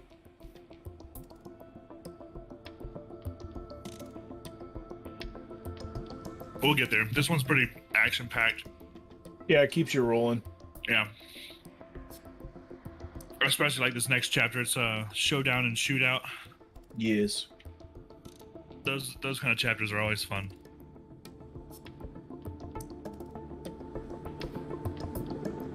How has been the divisioning? I'm getting back into it, but you know, like as I'm playing, I'm going, man, I should be playing Destiny. Man, I should be keeping up with Destiny. But you know what? I'm liking this. There's still so much I don't remember or know about a couple of new things they've done, but it still plays so well. It always has too. Like, it's been a really good game.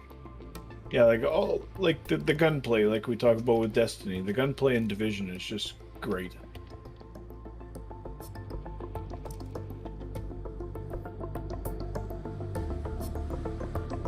Me, anyways. I know you guys have talked before that some of the guns don't quite do what they're supposed to. Maybe. In the division, Yeah, I think it was Division we talked about that. Maybe not. Maybe that might have been Fallout 76. You were talking about that a few upgrades ago, where you're shooting at things and it's not doing what you. yeah, I think Can't remember now. in Fallout with that for sure. But I think it was the division because, like, a lot of times it just seemed like the bosses weren't any harder than other bosses. They were just more of a bullet sponge. Yes. You know what I mean? Like, it wasn't like they had cool mechanics or, you know, like a neat little like trick that they did or whatever. It was just like, oh, he's just harder to kill because he has more health. Yeah, exactly. You got to have different kinds of bullets for him. And it's like, well, you know, you can shoot him 8,000 times or you can shoot him 16,000 times, but it's the same boss no matter, you know, every boss fight is like that. Yeah.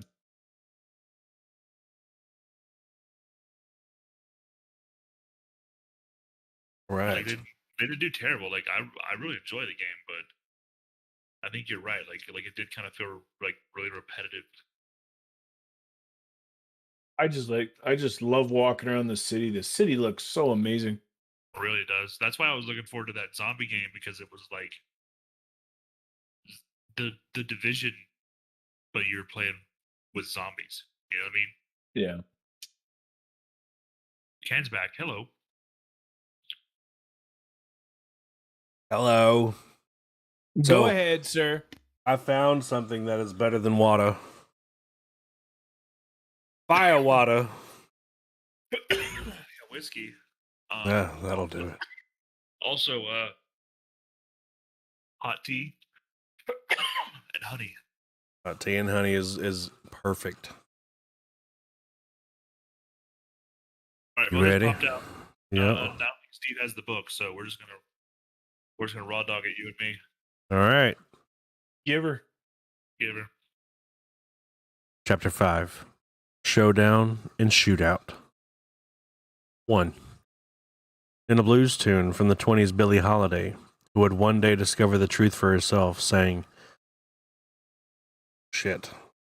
You told me, daughter, you just gotta quit it fast. Because one more rocket gonna be your last.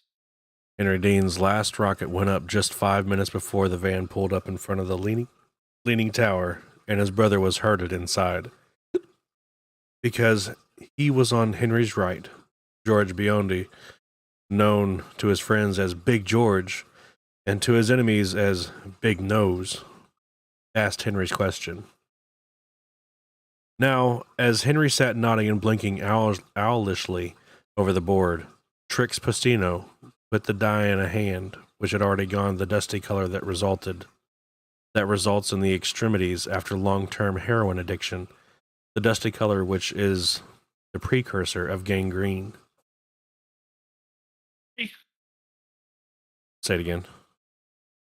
Your turn, Henry. Trix said, and Henry let the die fall from his hand. When he went on staring into space and showed no intention of moving his game piece, Jimmy Haspio moved it for him. Look at this, Henry. He said, You got a chance to score the piece of the pie. Reese's Pieces, Henry said dreamily, and then looked around as if awakening. Where's Eddie? Be here pretty soon. Trix soothed him. Just play the game. About a fix. Play the game, Henry. Okay, stop leaning on me, Don't lean on him. Kevin Blake said to Jimmy. Okay, I won't. Jimmy said. You ready? George Biondi said, and gave the others an enormous wink as Henry's chin floated down to his breastbone and then slowly rose once more. It was like watching a soaked log not quite ready to give in and sink for good. Yeah, Henry said. Bring it on. Bring it on. Jimmy Haspio cried happily. You bring that fucker. Trix agreed, and they all roared with laughter. In the other room, Balazar's edifice, now 3 levels high, trembled again, but did not fall. Okay, listen close, George said, and winked again, although Henry was on a sports category. George announced the category was arts and entertainment. What popular country and western singer had hits with A Boy Named Sue, Folsom Prison Blues, and numerous other shit-kicking songs? Kevin Blake, who actually could add 7 and 9 if you gave him poker chips to do it with, howled with laughter, clutching his knees and nearly upsetting the board. Still pretending to scan the card in his hand, George continued, This popular singer is also known as the Man in Black. His first name means the same as the place you go to take a piss. And his last name means what you got in your wallet, unless you're a fucking needle freak.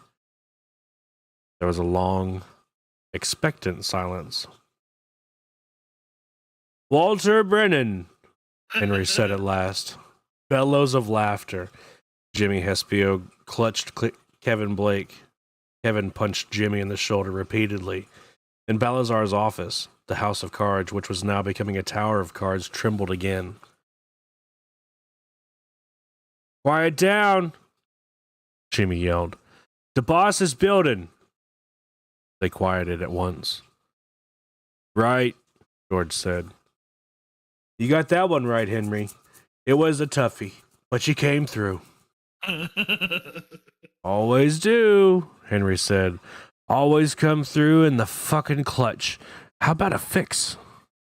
Good idea, George said, and took a Roy-Tan cigar box from behind him. From it, he produced a hypo. He stuck it into the scarred vein above Henry's elbow, and Henry's last rocket took off. 2. The pizza van's exterior was grungy, but underneath the road filth and spray paint was a high-tech marvel the DEA guys would have envied. As Balazar had said on more than one occasion, you couldn't beat the bastards unless you could compete with the bastards, unless you could match their equipment. It was expensive stuff, but Balazar's side had an advantage. They stole what the DEA had to buy at grossly inflated prices. There were electronics company employees all the way down the eastern seaboard, willing to sell you top secret stuff at bargain basement prices. These Cazzaroni, Jack Andolini called them Silicon Valley cokeheads, practically threw the stuff at you. Under the dash was a fuzzbuster, a UHF police radio jammer, a high-range, high-frequency radio transmissions detector, an HF jammer, a transponder amplifier that would make anyone trying to track the van by standard triangulation methods decide it was simultaneously in Connecticut, Harlem, and Montauk's Sound, a radio telephone, and a small red button which Andolini pushed as soon as Eddie Dean got out of the van. In Balazar's office, the intercom uttered a single short buzz.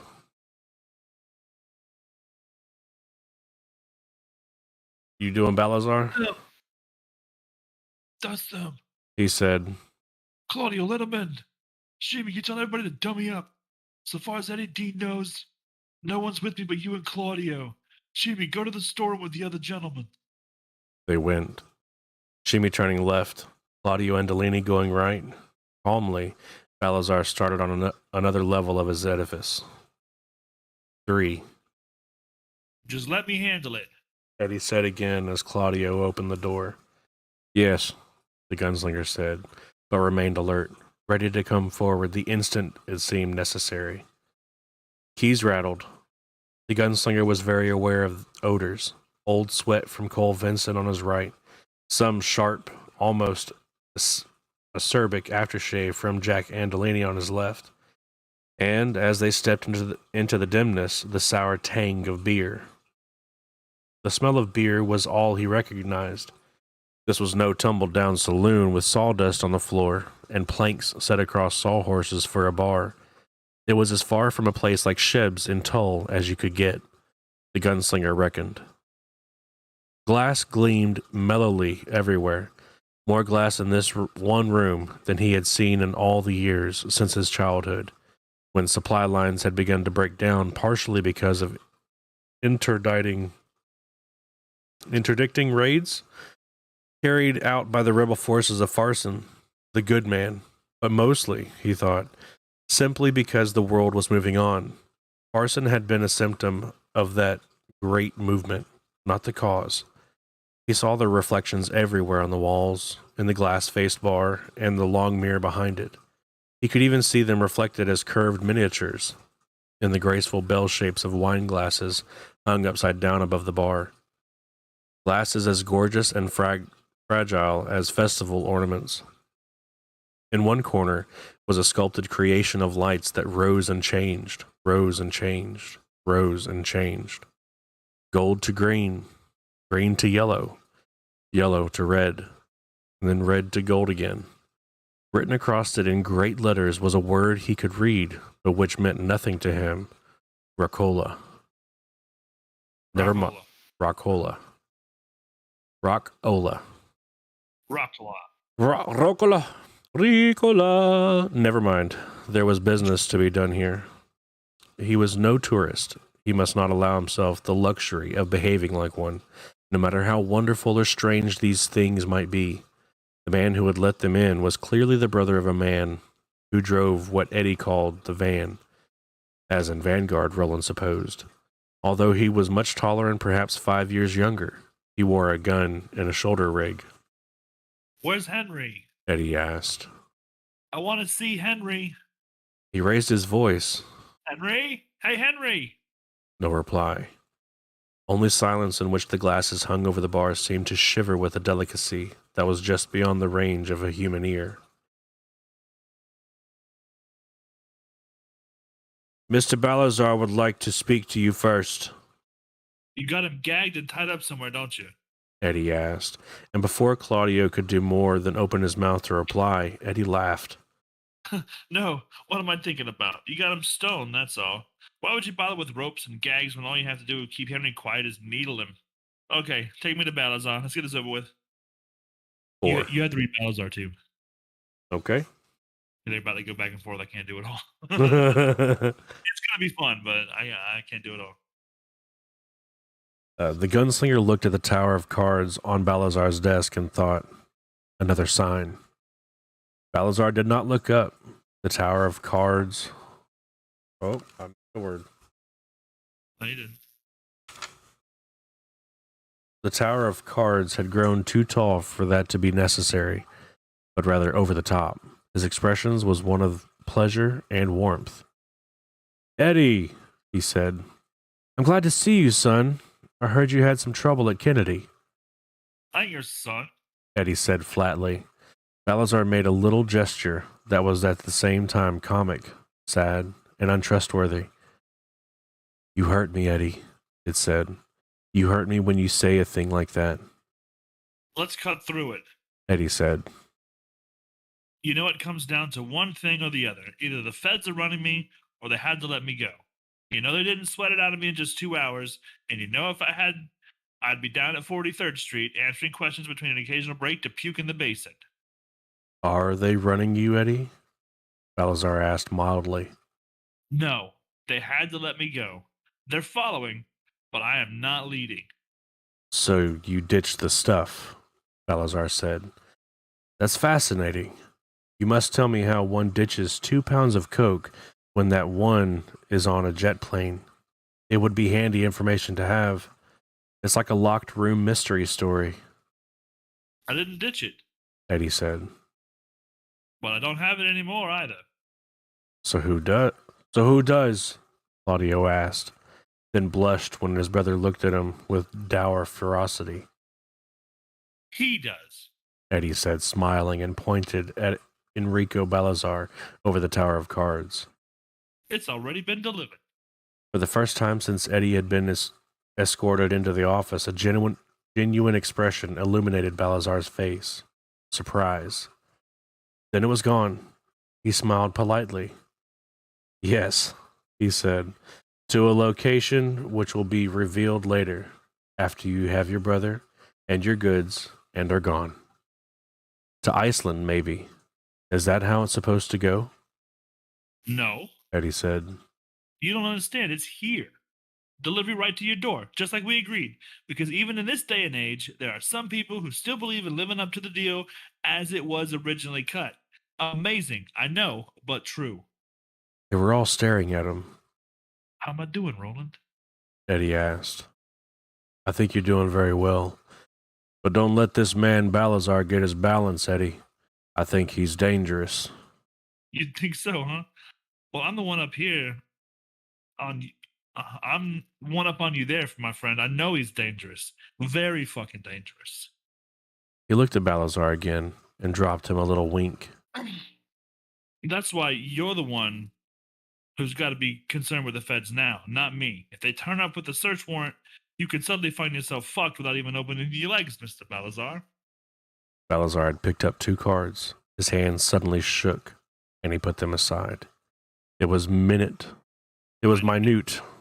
Yes. But Roland saw it, and Eddie saw it too. An expression of uncertainty, even momentary fear perhaps, appeared and then disappeared on his face. Watch your mouth with me, Eddie. Watch how you express yourself. And please remember that my time and my tolerance for nonsense are both short. Jack Andolini looked alarmed. You made a deal with them, Mr. Balazar. This little shit turned over the coke and they planted it while they were pretending to question him. No one has been in here, Balazar said.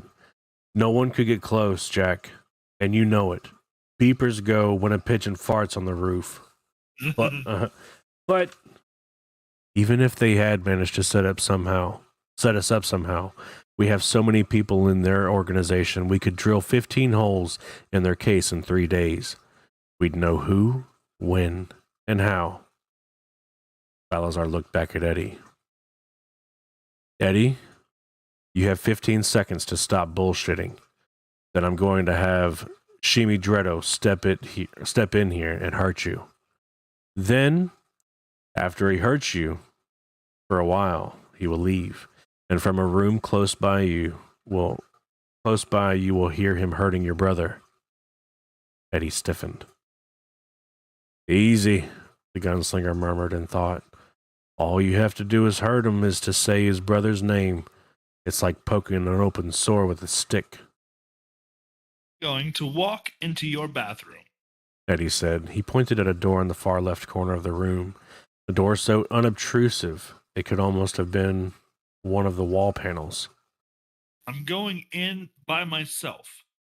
Then I'm going to walk back out with a pound of your cocaine. Half the shipment. You test it. Then you bring Henry in here where I can look at him.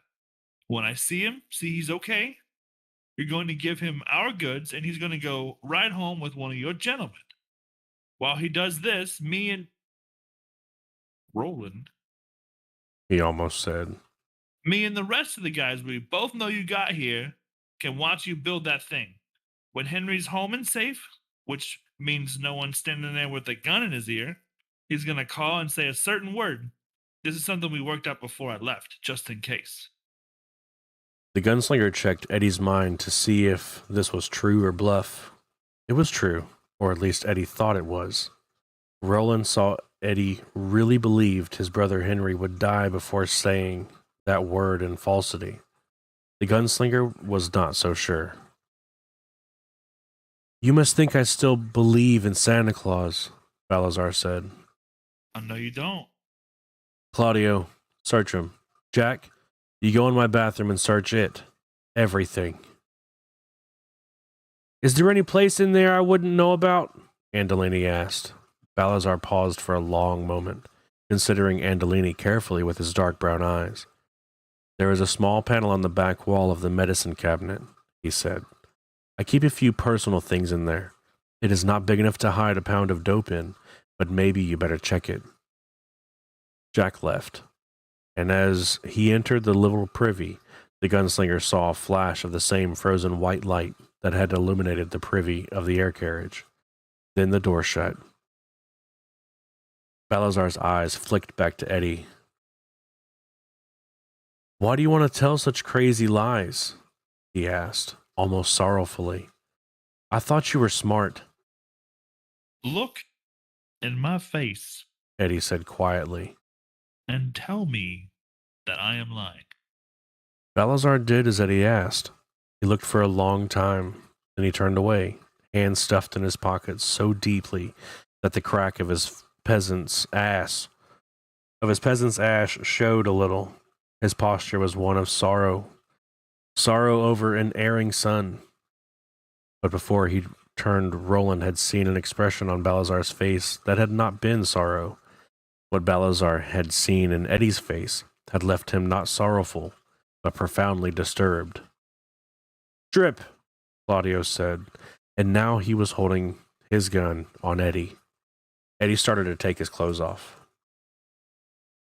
5. I don't like this, Balazar thought as he waited for Jack Andolini to come back out of the bathroom.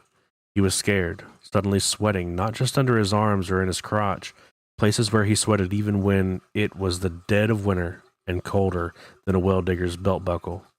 Well-digger's belt buckle. I thought I was going to say well-digger's tit, but that works. But all over. Eddie had gone off looking like a junkie. A smart junkie, but still a junkie. Someone who could be led anywhere by the skag fishhook in his balls, and had come back looking like what? Like he'd grown in some way, changed. It's like somebody poured 2 quarts of fresh guts down his throat. Yes, that was it. And the dope. The fucking dope. Jack was tossed in the bathroom, and Claudia was checking Eddie with the thorough ferocity of a sadistic prison guard. Eddie had stood with a stolidity Balazar would not previously have believed possible for him or any other doper, while Claudio spat 4 times into his left palm, rubbed the snot-flecked spittle all over his right hand, then rammed it up Eddie's asshole to the wrist and an inch or 2 beyond. There was no dope in his bathroom, no dope on Eddie or in him. There was no dope in Eddie's clothes, his jacket, or his traveling bag, so it was all nothing but a bluff. Look in my face and tell me that I am lying. So he had. What he saw was upsetting. What he saw was that Eddie Dean was perfectly confident. He intended to go into the bathroom and come back with half of Balazar's goods. Balazar almost believed it himself. Claudio Andolini pulled his arm back. His fingers came out of Eddie Dean's asshole with a plopping sound. Claudio's mouth twisted like a fish line with knots in it. Hurry up, Jack. I got this junky shit on my hand. Claudio yelled angrily. I'd known you were going to be prospecting up there, Claudio. I would have wiped my ass with a chair leg last time I took a dump. Eddie said mildly. Your hand would have come out clean and I wouldn't be standing here feeling like I just got raped by Ferdinand the Bull. Jack! Oh, shit. Oh, go on down to the kitchen and clean yourself up, Balazar said quietly. Eddie and I have got no reason to hurt each other. Do we, Eddie? No. Eddie said. He's clean anyway, Claudio said. Well, clean ain't the word. What I mean is, he ain't holding. You can be goddamn sure of that. He walked out, holding his dirty hand in front of him like a dead fish.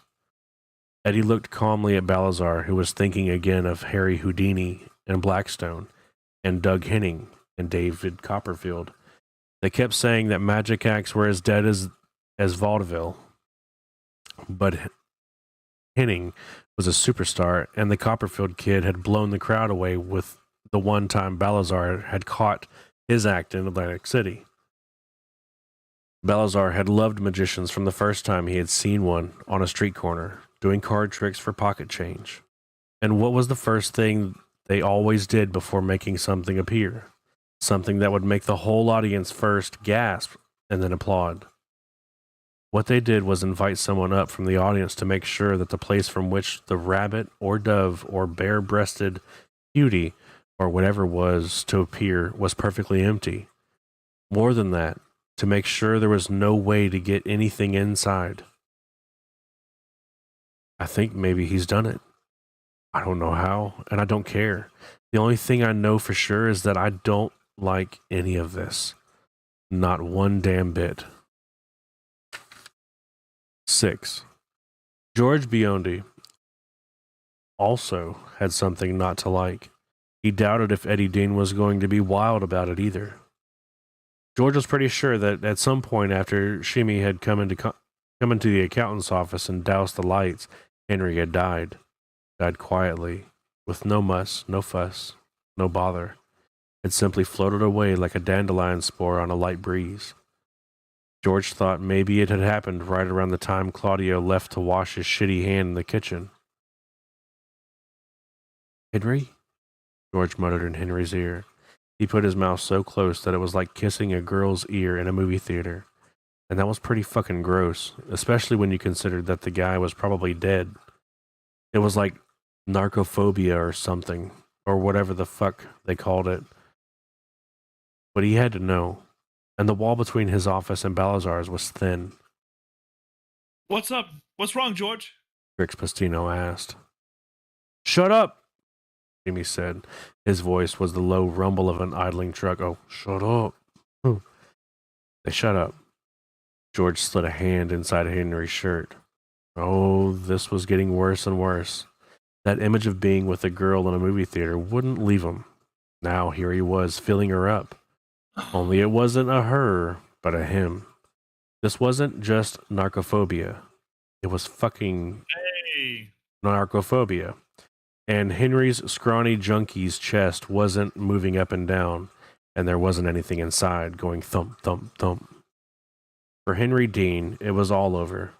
For Henry Dean, the ball game had been rained out on the 7th inning. Wasn't nothing ticking but his watch. He moved into the heavy old country atmosphere of olive oil and garlic that surrounded Shimi Dretto. I think we might have a problem, George whispered. Yeah. Good edit, bud. There's other words later on we're going to have to also not say. That's all right. Yep. 7. Jack came out of the bathroom. There's no dope in there, he said, and his flat eyes studied Eddie. And if you were thinking about the window, you can forget it. That's 10-gauge steel mesh. I wasn't thinking about the window, and it is in there. Eddie said quietly. You just don't know where to look.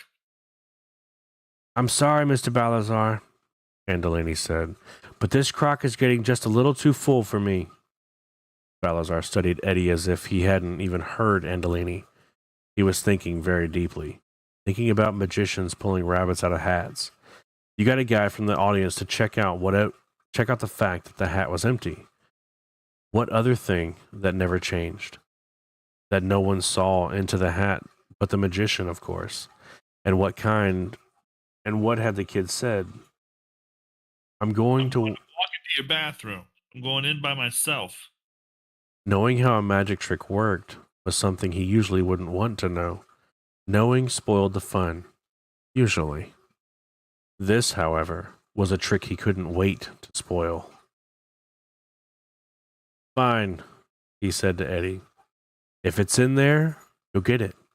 Just like you are. Bare ass. Good, Eddie said, and started toward the bathroom door. But not alone, Balazar said. Eddie stopped at once, his body stiffening as if Balazar had shot him with an invisible harpoon. And it did Balazar's heart good to see it. For the first time, something hadn't gone according to the kid's plan. Jack's going with you, No, Eddie said at once. that's not what I... Eddie, Balazar said gently, you don't tell me no. Tell me no. That's one thing you never do. That's one thing you never do. 8. It's all right, the gunslinger said. Let him come. But... Eddie was close to gibbering, barely holding on to his control.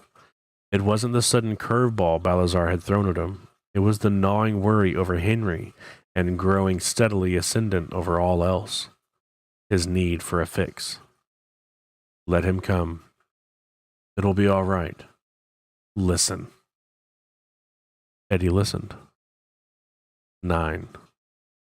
Balazar watched him, a slim, naked man with only the first suggestion of the junkie's typical cave-chested slouch.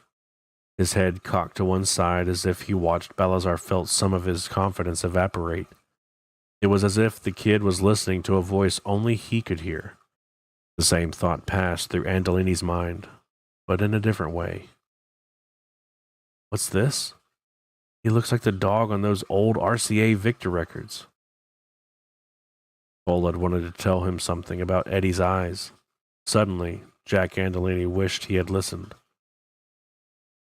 Wish in one hand, shit in the other, he thought. If Eddie had been listening to the voices inside his head, they had either quit talking or he had quit paying attention. Okay. He said. Come along, Jack. I'll show you the 8th wonder of the world. He flashed a smile that neither Jack Andolini nor Enrico Balazar cared for in the slightest. Is that so? Oh, is that so?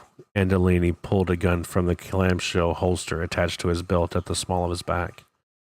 Am I going to be amazed? Eddie's smile widened. Oh, yeah. I think this is going to knock your socks off. 10. Andolini followed Eddie into the bathroom. He was holding the gun up because his wind was up. Close the door, Eddie said. Fuck you, Andolini answered. Close the door, no dope. Eddie said. Fuck you, Andolini said, again, now a little scared, feeling that there was something going on that he didn't understand. Andolini looked brighter than he had in the van. He won't close the door. Eddie yelled at Balazar. I'm ready to give up on you, Mr. Balazar. You probably got 6 wise guys in this place, every one of them with about 4 guns, and 2 of you are about to go batshit over a kid in a crapper, a junkie kid. Shut the fucking door, Jack, Balazar shouted. That's right. Eddie said Is you a man? Oh, sorry. No, you're good. No, you're good. If you keep going, I'll just add this into it, so. Good. Shut the fucking door, Jack, Balazar shouted. Right. Eddie said as Jack Andolini kicked the door shut behind him. Is you a man? Or is you a... Oh, Boy, ain't I had enough of this shit. Shit, I come on my. Oh boy. Oh boy! Ain't I had enough of this turd? Andolini said to no one in particular. He raised the gun, butt forward, meaning to pistol whip Eddie across the mouth. Then he froze, gun drawn up across his body, the snarl that bared his teeth slackening into a slack-jawed gape of surprise as he saw what Cole Vincent had seen in the van. Eddie's eyes changed from brown to blue. Now grab him, a low, commanding voice said. And although the voice came from Eddie's mouth, it was not Eddie's voice. Schizo, Jack Andolini thought. He's gone schizo. Gone fucking schizo. But the thought broke off when Eddie's hands grabbed his shoulders. Because when that happened, Andolini saw a hole in reality suddenly appear about 3 feet behind Eddie. No, not a hole. Its dimensions were too perfect for that. It was a door. Hail Mary, full of grace, Jack said in a low, breathy tone. Oh, I kind of oversold that one then. Through that doorway, which hung in space a foot or so above the floor in front of Balazar's private shower, he could see a dark beach which sloped down to crashing waves. Things were moving on that beach. Things. He brought the gun down, but the blow, which had been meant to break off all of Eddie's front teeth at the gum line, did no more than mash Eddie's lips back and bloody them a little. All the strength was running out of him. Jack could feel it happening. I told you it was going to knock your socks off, Jack. Eddie said, and then yanked him. Jack realized that what Eddie meant to do at the last moment and began to fight like a wildcat, but it was too late. They were tumbling backward through that doorway, and the droning hum of New York City at night, so familiar and constant you never even heard it unless it wasn't there anymore, was replaced by the grinding sound of the waves and the grating, questioning voices of dimly seen horrors crawling to and fro on the beach. Dun, dun, dun. 11. We'll have to move very fast, or we'll find ourselves basted in a hot oast, Roland had said. And Eddie was pretty sure the guy meant that if they didn't shuck and jive at damn near the speed of light, their gooses were going to be cooked. He believed it, too. When it came to hard guys, Jack Andolini was like Dwight Gooden. Shit. You could rock him, yes. You could shock him, maybe. But if you let him get away in the early innings, he was going to stomp you flat later on. Left hand, Roland screamed at him as they went through, and he separated from Eddie. Remember, left hand, left hand. He saw Eddie and Jack stumble backward, fall, and then go rolling down the rocky scree that edged the beach, struggling for the gun in Andolini's hand. Roland had just time to think what a cosmic joke it would be if he arrived back in his own world, only to discover that his physical body had died while he had been away. And then it was too late. Too late to wonder. Too late to go back. 12. Andolini didn't know what had happened. Part of him was sure he had gone crazy. Part was sure Eddie had dropped him, or doped him, or gassed him or something like that. Part believed that the vengeful god of his childhood had finally tired of his evils and had plucked him away from the world he knew and set him down in this weird purgatory. Then he saw the door, standing open, spilling a fan of white light, the light from Balazar's John, onto the rocky ground, and understood it was possible to get back. Andolini was a practical man above all else. He would worry about what all this meant later on.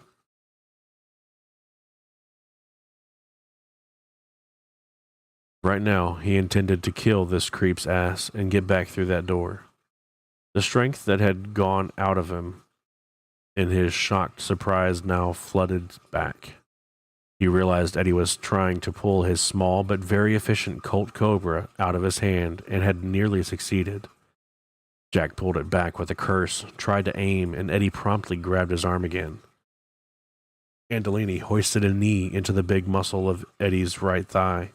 The expensive gabardine of Andolini's slacks was now crusted with dirty, gray beach sand, and Eddie screamed as the muscle seized up.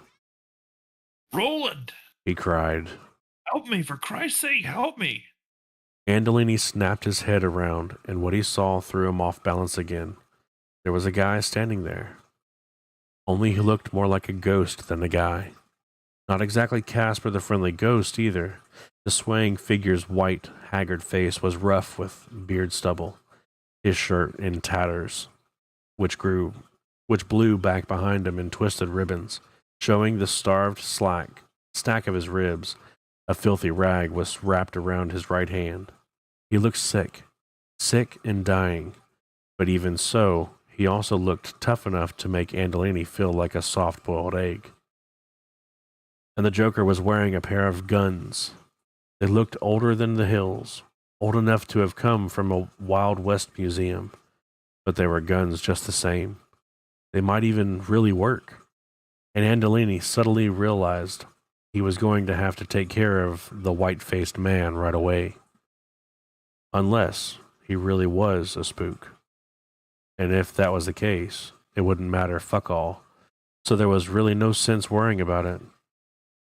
Andolini let go of Eddie and snap-rolled to the right, barely feeling the edge of the rock that tore open his $500 sport jacket. At the same instant, the gunslinger drew left-handed, and his draw was as it had always been, sick or well, wide awake or still half asleep, faster than a streak of blue summer lightning. I'm beat, Andolini thought, full of sick wonder. Christ, he's faster than anybody ever saw. I'm beat. Holy Mother Mary of God, he's going to blow me away. The man in the ragged shirt pulled the trigger of the revolver in his left hand, and Jack Andolini really thought, he was dead, before he realized there had only been a dull click instead of a report. Misfire. Smiling, Andolini rose to his knees and raised his own gun. I don't know who you are, but you can kiss your ass goodbye, you fucking spook, he said. Let me let the cat out real quick.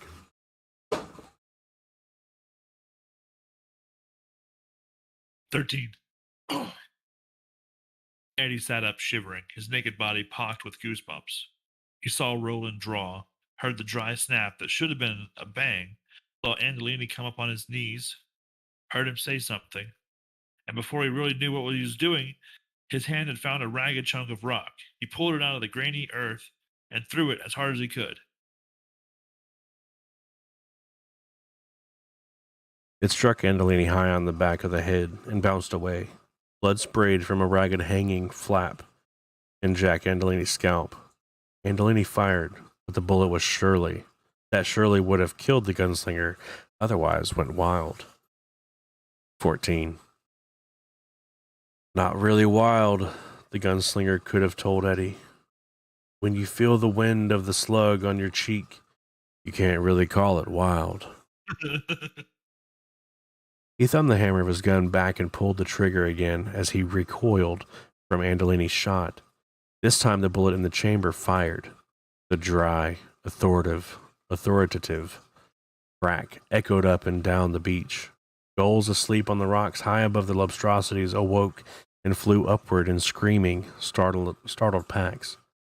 The gunslinger's bullet would have stopped Andolini for good in spite of his own involuntary recoil. But by then, Andolini was also in motion, falling sideways, dazed by the blow in the head. The crack of the gunslinger's revolver seemed distant, but the searing poker it plunged into his left arm, shattering the elbow, was real enough.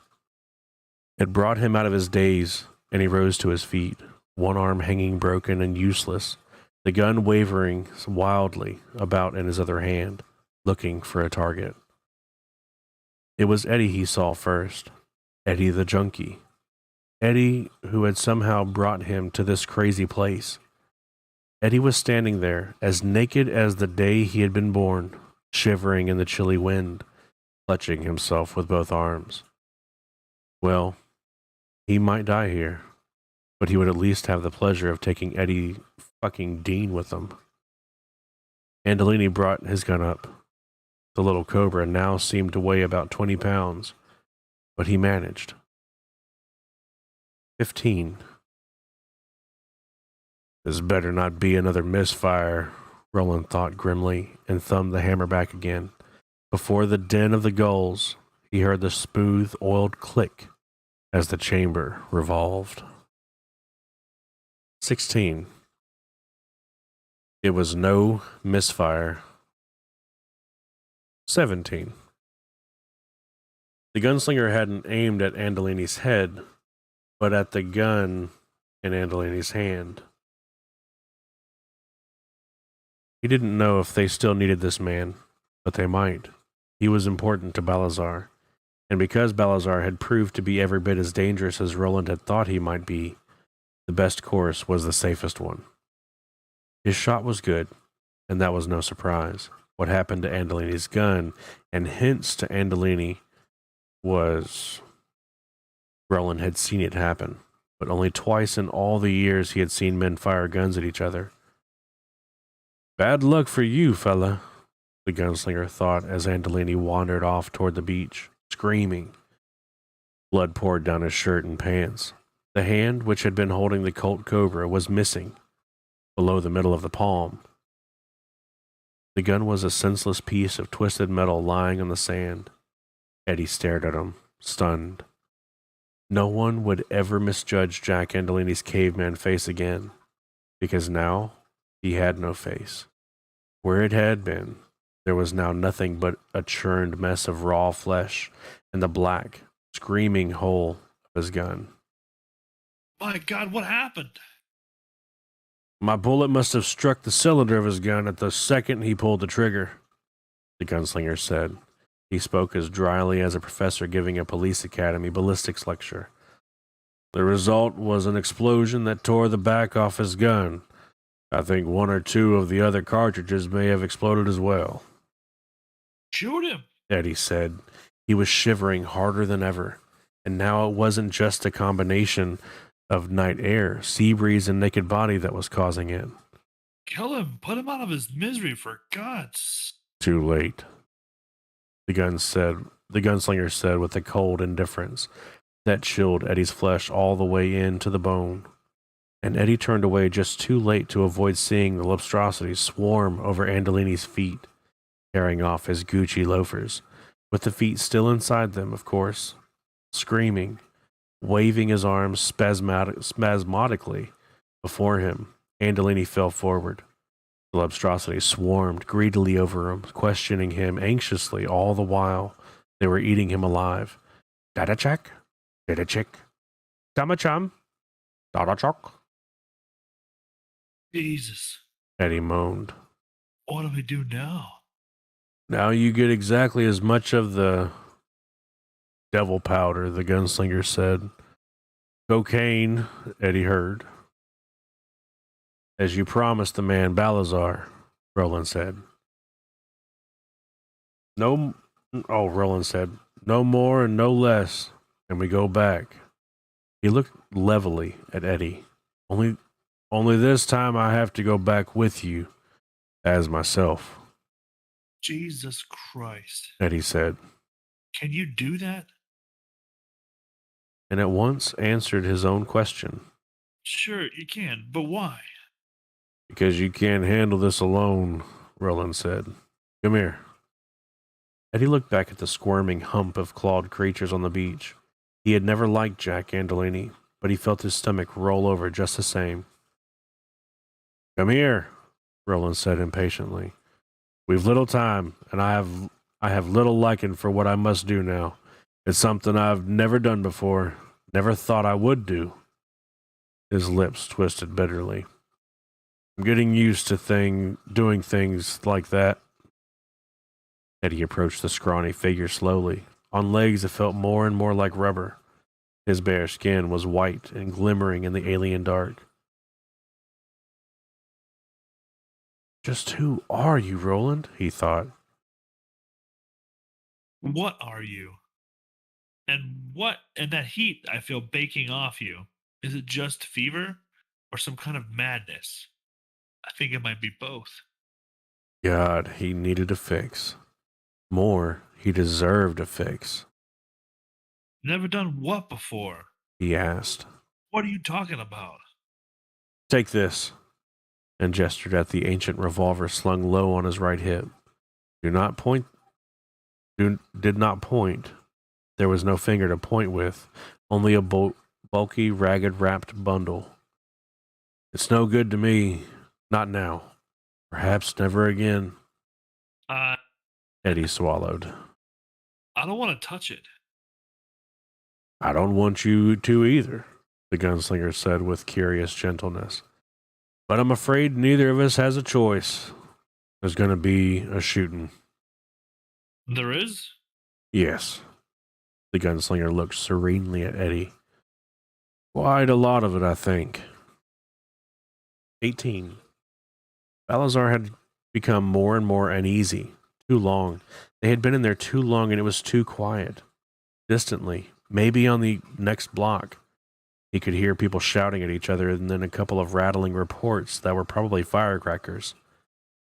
But when you were in the sort of business Balazar was in, firecrackers weren't the first thing you thought of.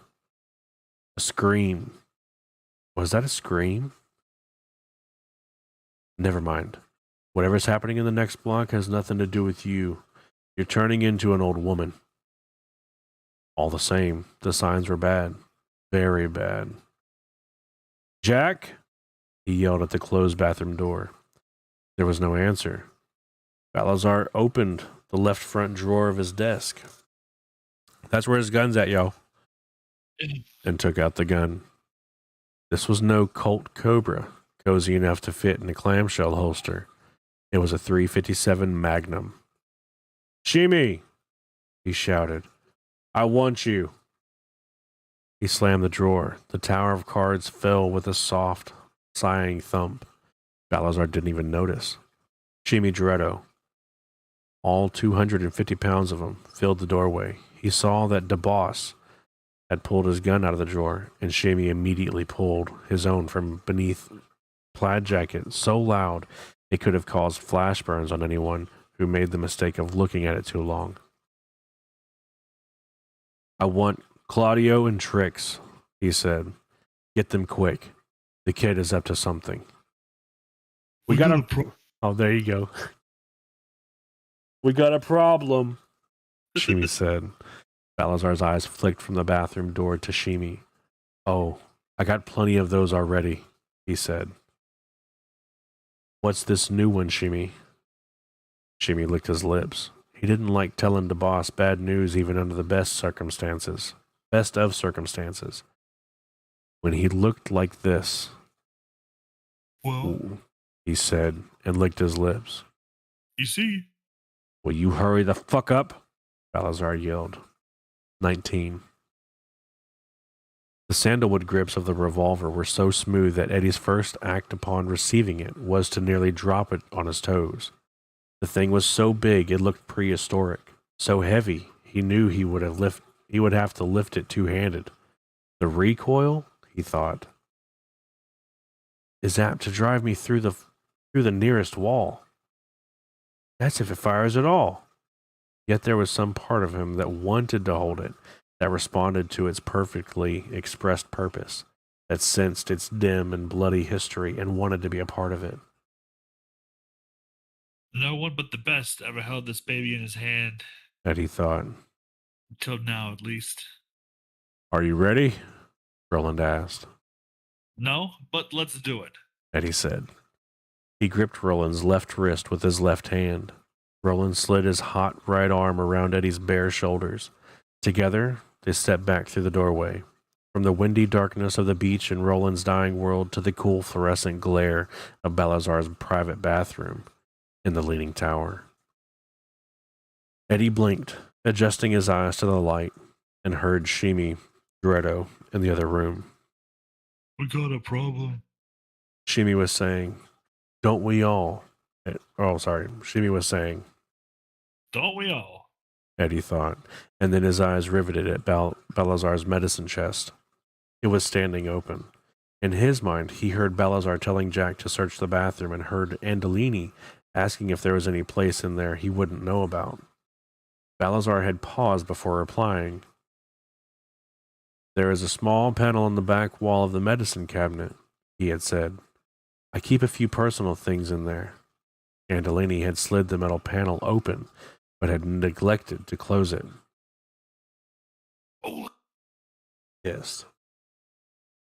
Roland raised his own gun and pressed the barrel against his lips in a shushing gesture. Eddie crossed silently to the medicine chest. A few personal things, you see. A few personal things. There was a bottle of suppositories, a copy of a blearily printed magazine called Child's Play. The cover depicted two naked girls of about 8 engaged in a soul kiss, and 8 or 10 sample packages of K-Flex. Eddie knew what K-Flex was. Junkies, prone as they were to infections, both general and local, usually knew. K-Flex was an antibiotic. Oh, I got plenty of those already, Balazar was saying. He sounded harried. What's this new one, Shimi? if this doesn't knock out whatever's wrong with him, nothing will. Eddie thought. He began to grab the packages and went to stuff them into his pockets. He realized he had no pockets and uttered a harsh bark that wasn't even close to laughter. He began to dump them into the sink. He would have to pick them up later. If there was a later. Well, Semi was saying, you see, will you hurry the fuck up? Balazar It's- yelled. it's the kid's big brother. Shimmy said, and Eddie froze with the last 2 packages of K-Flex still in his hand, his head cocked. He looked more like the dog on the old RCA Victor records than ever. What about him? Balazar asked impatiently. He's dead. M-O-O-N. That spells dead. Shimmy said. Eddie dropped the K-Flex into the sink and turned toward Roland. They killed my brother. He said. 20. Balazar opened his mouth to tell Shimi not to bother him with a bunch of crap when he had important things to worry about, like this impossible to shake feeling that the kid was going to fuck him. Andolini or no Andolini, when he heard the kid was as clearly as the kid had no doubt heard him and Shimi. They killed my brother. Oh, there you go. Sorry, the kid said. Suddenly, Balazar didn't care about his goods, about the unanswered questions, or anything except bringing this situation to a screeching halt before it could get any weirder. Kill him, Jack, he shouted. There was no response. Then he heard the kid say it again. They killed my brother. They killed Henry. Balazar suddenly knew it wasn't Jack the kid was talking to. Get all the gentlemen, he said to Shimi. All of them. We're going to burn his ass, and when he's dead, we're going to take him in the kitchen, and I'm going to personally chop his head off. 21. They killed my brother. The prisoner said. The gunslinger said nothing. He only watched and thought. The bottles in the sink. That's what I need. Or what he thinks I need. The packets. Don't forget. Don't forget. From the other room. Kill him, Jack. Neither Eddie nor the gunslinger took any notice of this. They killed my brother. They killed Henry. In the other room, Balazar was now talking about taking Eddie's head as a trophy. The gunslinger found some odd comfort in this. Not everything in this world was different from his own, it seemed. The one called Shimi began shouting hoarsely for the others. There was an ungentlemanly thunder of running feet. Do you want to do something about it? Or do you just want to stand here? Roland asked. Oh, I want to do something about it. Eddie said, and raised the gunslinger's revolver. Although only moments ago he had believed he would need both hands to do it, he found that he could do it easily. And what is it you want to do? Roland asked, and his voice seemed distant to his own ears. He was sick, full of fever, but what was happening to him now was the onset of a different fever, one which was all too familiar. It was the fever that had overtaken him in Tull. It was battle fire, hazing all thought, leaving only the need to stop thinking and start shooting. I want to go to war. Eddie Dean said calmly. You don't know what you're talking about, Roland said, but you are going to find out. When we go through the door, you go right, I have to go left. My hand. Eddie nodded. They went to their war. 22.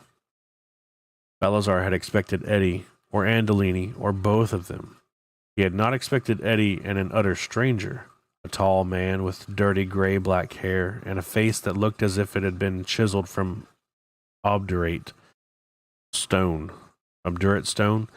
by some savage god. For a moment, he was not sure which way to fire. Shimi, however, had no such problems. The boss was mad at Eddie. Therefore, he would punch Eddie's clock first and worry about the other Katsara later. Shimi turned ponderously toward Eddie and pulled the trigger of his automatic 3 times. The casings jumped and gleamed in the air. Eddie saw the big man turning and went into a mad slide along the floor, whizzing along like some kid in a disco contest. A kid so jived up he didn't realize he'd left his entire John Travolta outfit, underwear included, behind. He went with his wagging and his bare knees first heating and then scorching as the friction built up. Holes punched through plastic that was supposed to look like knotty pine just above him. Slivers of it rained down on his shoulders and into his hair. Don't let me die naked and needing a fix, God. He prayed, knowing such a prayer was more than blasphemous. It was an absurdity. Still, he was unable to stop it. I'll die, but please, just let me have one more. The revolver in the gunslinger's left hand crashed. On the open beach, it had been loud. Over here, it was deafening. Oh, jeez! Shimi Geretto screamed in a strangled, breathy voice. It was a wonder he could scream at all. His chest suddenly caved in, as if someone had swung a sledgehammer at a barrel. His white shirt began to turn red in patches, as if poppies were blooming on it. Oh, jeez, oh, jeez, oh, Claudio Andolini shoved him aside. Shimi fell with a thud. 2 of the framed pictures on Balazar's wall crashed down. The one showing DeBoss presenting the Sportsman of the Year trophy to the grinning kid at a police athletic league banquet landed on Shimi's head. Shattered glass fell on his shoulders. Oh, jeez, he whispered in a fainting little voice, and blood began to bubble from his lips. Claudio was followed by Trix and one of the men who had been waiting in the storage room. Claudio had an automatic in each hand. The guy from the storage room had a Remington shotgun sawed off so short that it looked like a Derringer with a case of the mumps. Trix Postino was carrying what he called the wonderful Rambo machine. This was an M16 rapid-fire assault weapon. Are you fucking needle freak? Claudio screamed. What'd you do to Jack? He could not have been terribly interested in an answer because he began to fire with both weapons while he was still yelling. I'm dead, Eddie thought. And then Roland fired again. Claudio Andolini was propelled backwards in a cloud of his own blood. The automatics flew from his hands and slid across Balazar's desk. They thumped to the carpet amid a flutter of playing cards. Most of Claudio's guts hit the wall a second before Claudio caught up with them. Get him! Balazar was shrieking. Get the spook! The kid ain't dangerous. He's nothing but a bare-ass junkie. Get the spook! Blow him away. He pulled the trigger on the .357 twice. The magnum was almost as loud as Roland's revolver. It did not make neat holes in the wall against which Roland crouched. The slugs smashed gaping wounds in the fake wood to either side of Roland's head. White light from the bathroom shone through the holes in the ragged rays. Roland pulled the trigger of his own revolver. Only a dry click. Misfire. Eddie! The gunslinger yelled, and Eddie raised his own gun and pulled the trigger. The crash was so loud that for a moment he thought the gun had blown up in his hand, as Jax had done. The recoil did not drive him back through the wall, but it did snap his arm up in a savage arc that jerked all the tendons under his arm. He saw part of Balazar's shoulder disintegrate into red spray, heard Balazar screech like a wounded cat, and yelled, "The junkie ain't dangerous," was what you said. Oh, sorry. The junkie ain't dangerous? Was that what you said? Was that it, you dumb fuck? You want to mess with me and my brother? I'll show you who's dangerous. I'll show... There was a boom like a grenade as the guy from the storage room fired the sawed-off. Eddie rolled as the blast tore 100 tiny holes in the walls and bathroom door. His naked skin was seared by shot in several places, and Eddie understood that if the guy had been closer, where the thing's pattern was tight, he would have been vaporized. Hell, I'm dead anyway. He thought, watching as the guy from the storage room worked the Remington's jack, pumping in fresh cartridges, then laying it over his forearm. He was grinning. His teeth were very yellow. Eddie didn't think they had been acquainted with a toothbrush in quite some time. Christ. I'm gonna get killed by some fuckhead with yellow teeth. I don't even know his name. Eddie thought dimly. At least I put one in Balazar. At least I did that much. He wondered if Roland had another shot. He couldn't remember. I got him! Trix Pastino yelled cheerfully. Give me a clear field, Dario. And before the man named Dario could give him a clear field or anything else, Trix opened up with the wonderful Rambo machine. The heavy thunder of machine gun fire filled Balazar's office. The first result of this barrage was to save Eddie Dean's life. Dario had drawn a bead on him with a sawed-off, but before he could pull its double triggers, Trix cut him in half. "Stop it, you idiot!" Balazar screamed, but Trix either didn't hear, couldn't stop, or wouldn't stop.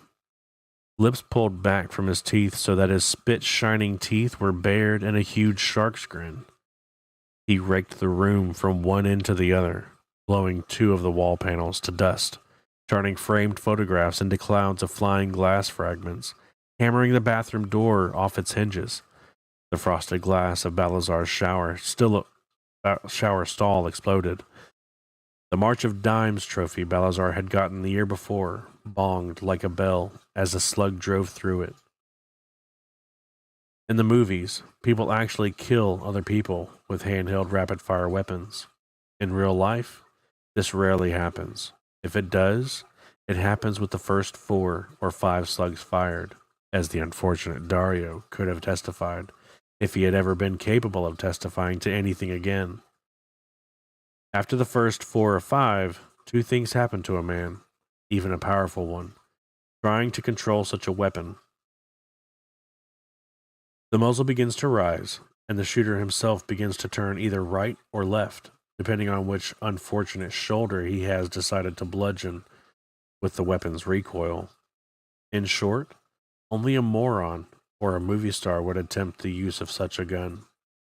It was like trying to shoot someone with a pneumatic drill. For a moment, Eddie was incapable of any action more constructive than staring at this perfect marvel of idiocy. Then he saw other men crowding through the door behind Trix and raised Roland's revolver. Got him! Trix was screaming with the joyous hysteria of a man who has seen too many movies to be able to distinguish between what the script in his head says should be happening and what really is. Got him. I got. Eddie pulled the trigger and vaporized Trix from the eyebrows up. Judging from the man's behavior, that was not a great deal. Jesus Christ, when these things do shoot, they really blow holes in things. He thought. There was a loud kablam from Eddie's left. Something tore a hot gouge in his underdeveloped left bicep. He saw Balazar pointing the mag at him from behind the corner of his card-littered desk. His shoulder was a dripping red mass. Eddie ducked as the magnum crashed again. 23. Roland managed to get into a crouch, aimed at the first of the new men coming in through the door, and squeezed the trigger. He had rolled the cylinder, dumped the used loads and the duds onto the carpet, and had loaded this one fresh shell. He had done it with his teeth. Balazar had pinned Eddie down. If this one's a dud, I think we're both gone. It wasn't. The gun roared, recoiled in his hand, and Jimmy Haspio spun aside, the .45 he had been holding falling from his dying fingers. Roland saw the other man duck back, and then he was crawling through the splinters of wood and glass that littered the floor. He dropped his revolver back into his holster. The idea of reloading again with two of his right fingers missing was a joke. Eddie was doing well. The gunslinger measured just how well by the fact that he was fighting naked.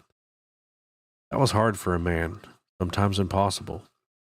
The gunslinger grabbed one of the automatic pistols Claudio Andolini had dropped. "What are the rest of you guys waiting for?" Balazar screamed. "Jesus, eat these guys!" Big George Biondi and the other man from the supply room charged in through the door. The man from the supply room was bawling something in Italian. Roland crawled to the corner of the desk. Eddie rose, aiming toward the door and the charging men.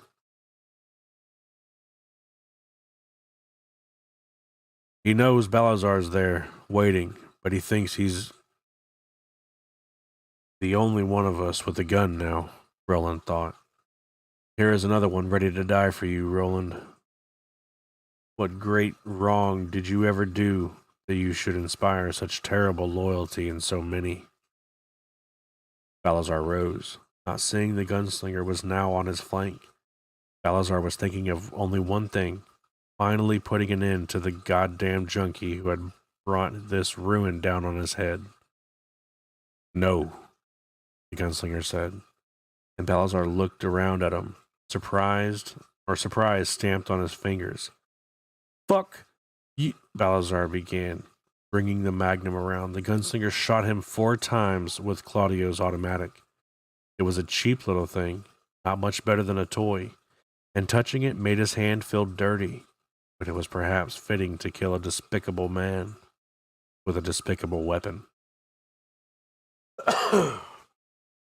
Enrico Balazar died with an expression of terminal surprise on what remained of his face. "Hi, George," Eddie said, and pulled the trigger of the gunslinger's revolver. That satisfying crash came again. "No duds in this baby." Eddie thought crazily. "I guess I must have gotten the good one." George got off one shot before Eddie's bullet drove him back into the screaming man, bowling him over like a 9-pin, but it went wild. An irrational but utterly persuasive feeling had come over him, a feeling that Roland's gun held some magical, talismanic power of protection. As long as he held it, he couldn't be hurt. Silence fell then, a silence in which Eddie could hear only the man under Big George moaning. When George landed on Rudy Vecchio, which was this unfortunate fellow's name. He had fractured 3 of Vecchio's ribs, and the high ringing in his own ears. He wondered if he would ever hear right again. The shooting spree, which now seemed to be over, made the loudest rock concert Eddie had ever been to sound like a radio playing 2 blocks over by comparison. Balazar's office was no longer recognizable as a room of any kind. Its previous function had ceased to matter. Eddie looked around with the wide, wondering eyes of a very young man seeing something like this for the first time. But Roland knew the look. And the look was always the same, whether it was an open field of battle where thousands had died by cannon, rifle, sword, and halberd, or a small room where 5 or 6 had shot each other. It was the same place, always the same place in the end. Another dead house, stinking of gunpowder and raw meat. The wall between the bathroom and the office was gone except for a few struts. Broken glass twinkled everywhere. Ceiling panels that had been shredded by Trix Pastino's gaudy but useless M16 fireworks display hung down like pieces of peeled skin. Eddie coughed dryly. Now he could hear other sounds. A babble of excited conversation, shouted voices outside the bar, and, in the distance, the warble of sirens. "How many?" the gunslinger asked Eddie. "Can we have gotten all of them?" Yes, I think. "I got something for you, Eddie." "Oh, I got something for you, Eddie," Kevin Blake said from the hallway. "I thought you might want it. Like for a souvenir, you know." What Balazar had not been able to do for the younger Dean brother, Kevin had done to the elder. He lobbed Henry Dean's severed head through the doorway. Eddie saw what it was and screamed. He ran toward the door, heedless of the splinters of glass and wood that punched into his bare feet, screaming, shooting, firing the last live shell in the big revolver as he went. "No, Eddie!" Roland screamed. But Eddie didn't hear. He was beyond hearing. He hit a dud in the 6th chamber. But by then, he was aware of nothing but the fact that Henry was dead.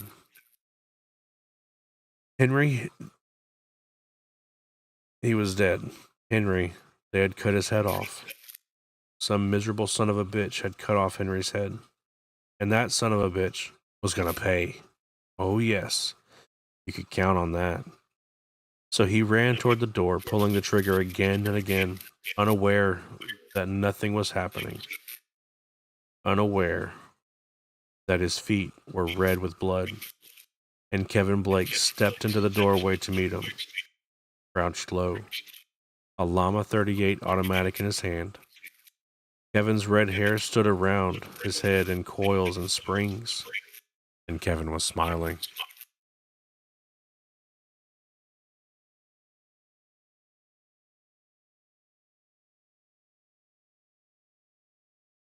It was only during that last little bit on the page.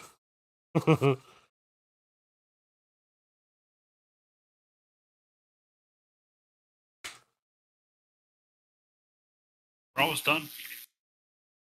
We're almost to the shuffle. Yep. Yeah, like 4 more pages. Yeah. You go 24. for it. Yeah. He'll be low, the gunslinger thought, knowing he would have to be lucky to hit his target with this untrustworthy little toy, even if he had guessed right. When he saw the ruse of Balazar's soldier was going to draw Eddie out, Roland rose to his knees and steadied his left hand on his right fist, grimly ignoring the screech of pain that fist caused. He would have one chance only. The pain didn't matter. Then the man with the red hair stepped into the doorway, smiling, and as always, Roland's brain was gone. His eye saw, his hand shot, and suddenly the redhead was lying against the wall of the corridor with his eyes open, and a small blue hole in his forehead. Eddie was standing over him, screaming and sobbing, dry firing the big revolver with the sandalwood grips again and again, as if the man with the red hair could never be dead enough. The gunslinger waited for the deadly crossfire that would cut Eddie in half, and when it didn't come, he knew it was truly over. If there had been other soldiers, they had taken to their heels. He got warily to his feet, reeled, and then walked slowly over to where Eddie Dean stood. "Stop it. Stop it," he said. Eddie ignored him and went on dry firing Roland's big gun at the dead man. "Stop it, Eddie. He's dead. They're all dead. Your feet are bleeding." Eddie ignored him and went on pulling the revolver's trigger. The babble of excited voices outside was closer. So were the sirens. The gunslinger reached for the gun and pulled on it. Eddie turned on him, and before Roland was entirely sure what was happening, Eddie struck him on the side of the head with his own gun. Roland felt a warm gush of blood and collapsed against the wall. He struggled to stay on his feet. They had to get out of here quick, but he could feel something sliding down the wall. He could feel himself sliding down the wall in spite of his every effort, and then the world was gone for a little while in a drift of grayness. 25. He was out for no more than 2 minutes, and then he managed to get things back into focus and make it to his feet. Eddie was no longer in the hallway. Roland's gun lay on the chest of the dead man with the red hair. The gunslinger bent, fighting off a wave of dizziness, picked it up, and dropped it into its holster with an awkward crossbody movement. "I want my damned fingers back," he thought tiredly and sighed. He tried to walk back into the ruins of the office, but the best he could manage was an educated stagger. He stopped, bent, and picked up all of Eddie's clothes that he could hold in the crook of his left arm. The howlers had almost arrived. Roland believed the men winding them were probably militia, a marshal's posse, something of that sort. But there was always the possibility they might be more of Balazar's men. "Eddie," he croaked. His throat was sore and throbbing again, worse than the swollen place in the side of his head where Eddie had struck him with the revolver. Eddie didn't notice. Eddie was sitting on the floor with his brother's head cradled against his belly. He was shuddering all over and crying. The gunslinger looked for the door, didn't see it, felt a nasty jolt that was nearly terror. Then he remembered. With both of them on this side, the only way to create the door was for him to make physical contact with Eddie. He reached for him, but Eddie shrank away, still weeping. "Don't touch me," he said. "Eddie, it's over. They're all dead. And your brother's dead too."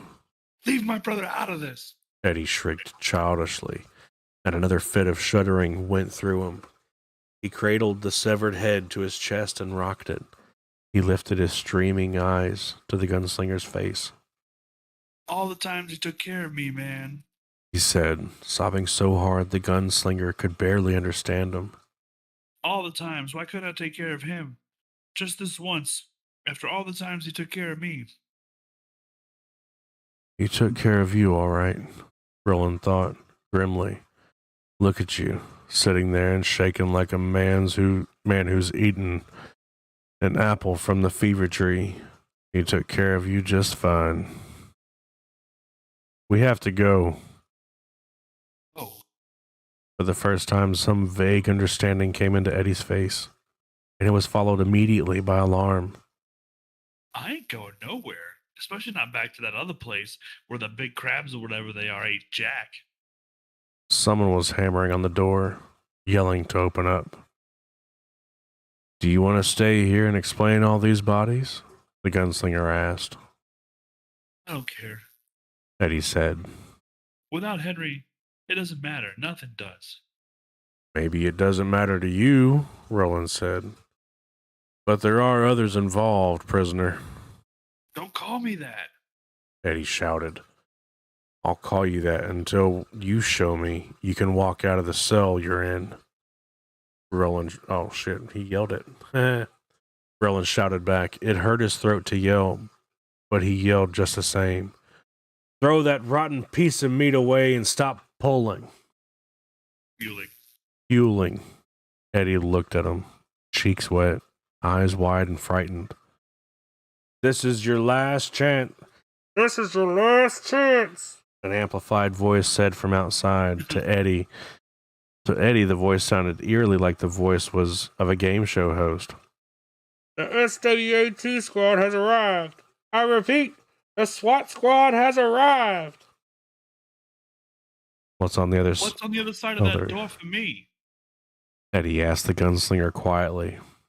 Go on and tell me. If you can tell me, maybe I'll come. But if you lie, I'll know. Probably death, the gunslinger said. But before that happens, I don't think you'll be bored. I want you to join me on a quest. Of course, all will probably end in death. Death for the four of us in a strange place. But if we should win, though, his eyes gleamed. If we should win through, his eyes gleamed. If we win through, Eddie, you'll see something beyond all the beliefs of your dreams. What thing? The Dark Tower. Where is this tower? Far from the beach where you found me. How far? I know not. What is it? I don't know that either, except that it may be a kind of a bolt. A central linchpin that holds all of existence together. All existence, all time, and all size. You said 4. Who are the other 2? I know them not, for they have yet to be drawn. As I was drawn, or as you'd like to draw me. Yes. From outside there was a coughing explosion, like a mortar round. The glass of the leaning tower's front window blew in. The bar room began to fill with choking clouds of tear gas. Well, Roland asked. He could grab Eddie, force the doorway into existence by their contact, and pummel them both through. But he had seen Eddie risk his life for him. He had seen this hag-ridden man behave with all the dignity of a born gunslinger, in spite of his.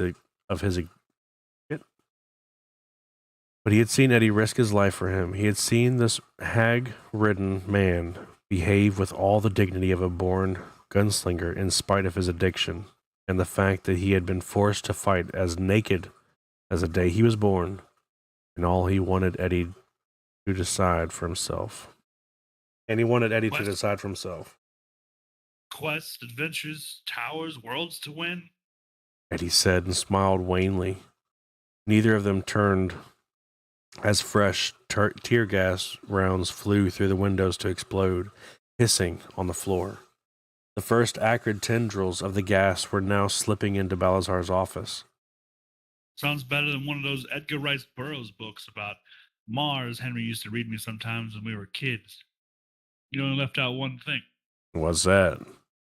The beautiful, bare-breasted girls. The gunslinger smiled. On the way to the Dark Tower, he said, anything is possible. Another shudder racked Eddie's body. He raised Henry's head, kissed one cool, ash-colored cheek, and laid the gore-streaked relic gently aside. He got to his feet. Okay, he said.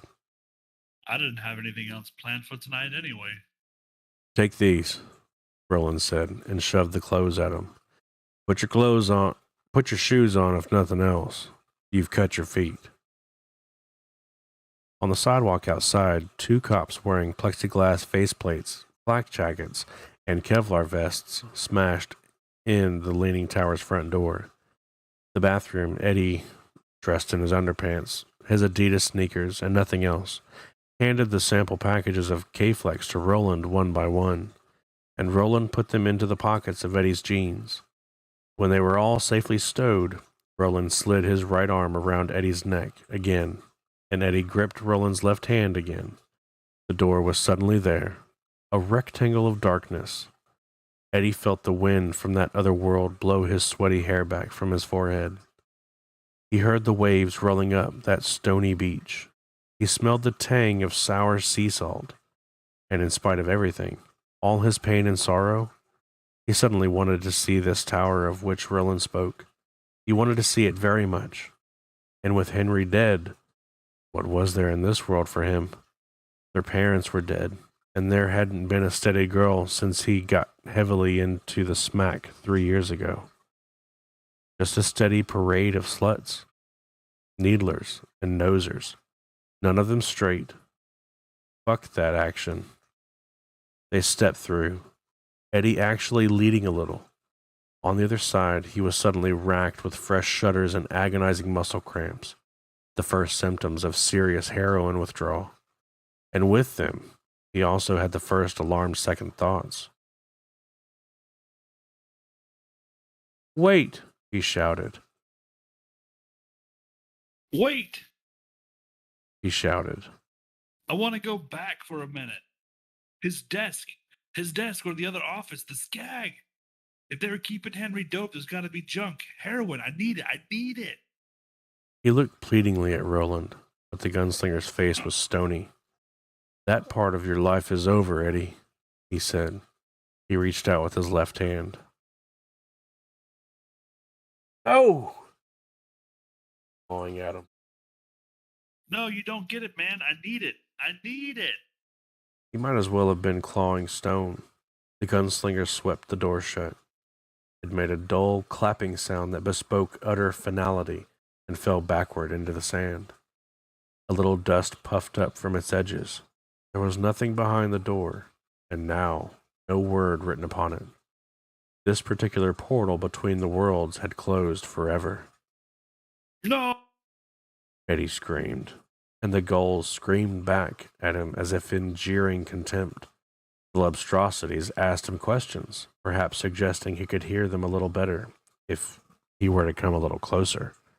And Eddie fell over on his side, crying and shuddering and jerking with cramps.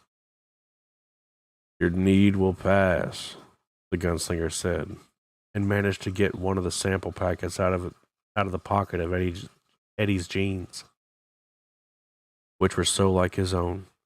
Again, he could read some of these letters, but not all. Chieflet, the word looked like. Chieflet. Medicine from that other world.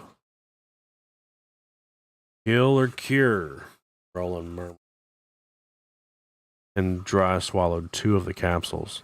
Then he took the other 3 Aston and lay next to Eddie and took him in his arms as well as he could. And after some difficult time, both of them slept. "We have made it to the first shuffle." Eat. It's a pretty long shuffle, but it's not super long. You probably finish that tomorrow if you have time before I get home from work. Yeah. Or, maybe read it on Sunday so you have it. Yep. But I do want to do it on stream. Read it. I do want to do it on stream. That's what I'm saying. Like, we can still have the meeting. And if you read it to yourself, I'll be caught up. But then, like, on Sunday, you can just take the maybe 30 minutes it would take to read it out loud and just record it. Yeah. It's not a whole lot. You, like, peel forward to the next. The next one's called The Lady of Shadows, and look, it's not that many pages. It's only this many, and we've read, I believe, roughly About 30 pages. Guess Like so. 15 front back. Yeah. And not all of them are full of words either. But Yep, the there are shuffle is some kind of pictures. like, I think this one is kind of like a montage. This is to cut between card 1 and card 2, the prisoner and the Lady of Shadows. This is to like give a quick synopsis of what's been going on. Well, he's also, you'll see how he does it, but it's like Roland passing out is kind of like the deck's shuffling. Oh, Him like going in and out of consciousness a few of these times is like a shuffle.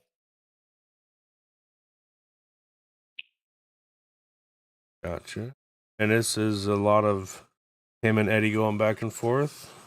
Yep. Okay. So I will also edit. This is just chapter 4 that we just read. That's it. Yep. Well, no, we did 4 and 5. Yeah, 4 and 5.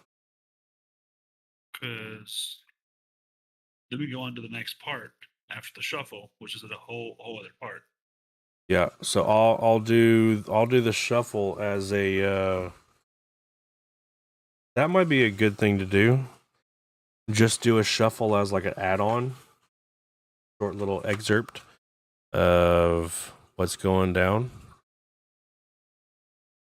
That way, I mean, people can avoid it or skip over it. You know what I mean? Do you have an intro in that book? Do I have an intro in this book? Yes. I have an introduction called On Being 19 and a few other things.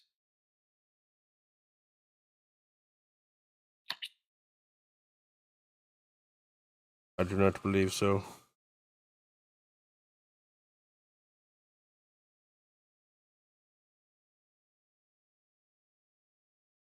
Right after the contents page is argument. And before that, says to Don Grant. I have one like it's like directly from Stephen King. Oh yeah.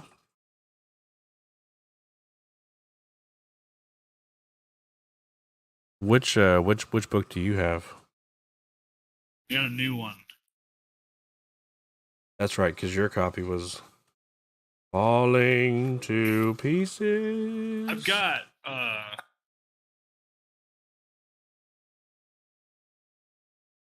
whole set, like a nice set that I've got put away somewhere. The don't touch set. Yeah, you know, the nice set that I put away somewhere. Yeah. But after this next shuffle, we're pretty much halfway through. It's a little bit less than halfway, but it's close enough. Yeah. But I bought another set. I've got a highlighter. I've been highlighting stuff, been writing words, like notes and stuff in the margins and whatnot.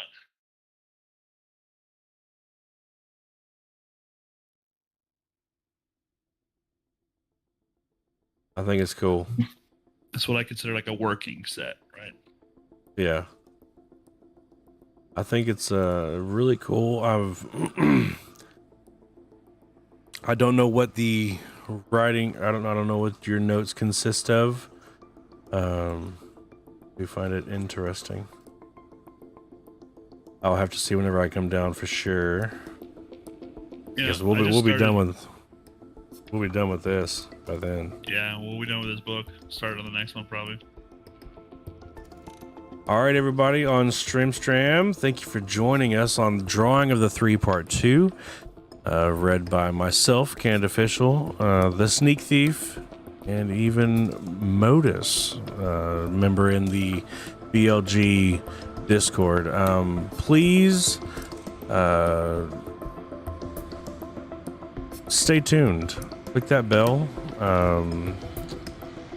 Read through the shuffle with us, and then also join us tonight for the book club over on the Sneak Thieves channel. Yeah, technically the _ Sneak Thief. We hold the book club every Friday night, as long as, you know, life allows. Yep. But yeah, we would love to have you hear your opinions of what's going down. And also, we're doing this fun thing where we're trying to cast the perfect Dark Tower series. Some of the characters that we had tonight were like throwaway characters and not really like a big deal. But as like main characters pop in, I think it would be cool to keep track of who we think should play them. Like for Eddie Dean, I think that a good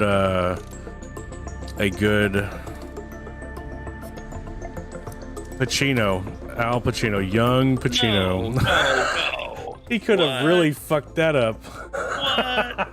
Al Pacino? He could have, like, whenever he was young. Or Eddie's like fucking. Whew. Eddie would be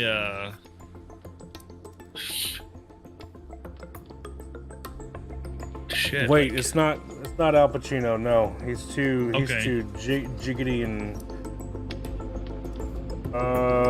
Whenever I was doing Jack, I was thinking of Pacino. Okay. Andolini, maybe. Yeah. I was thinking more like Jason Statham, maybe. As Someone who's big and bulky and looks like a fighter, but really has a brain back there too.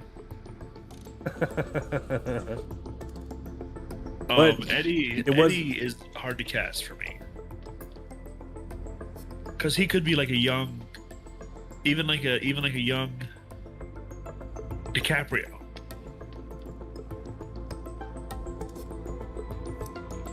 Or you go like complete opposite of that, and you could do like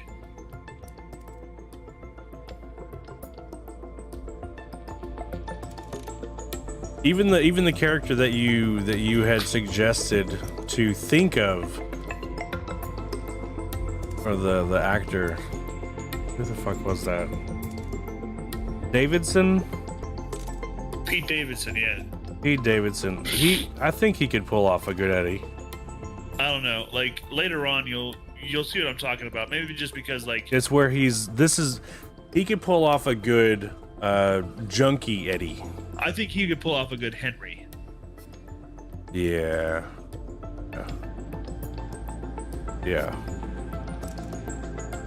And Henry doesn't have very much of a spot, but it's huge. And I'm sure, just like how Roland is seeing back, I'm sure that we're going to end up seeing Eddie looking back and having Henry live rent-free in his mind. So I'm excited to see that. For sure. Roland has court, he has old lovers, he has the whole fucking town of Tull. I'm really excited for this. I'm going to go ahead and cut the stream. Nice stream. You guys have a good one. Thank you so much for hanging out with us. We shall see you soon. Good night, Joe.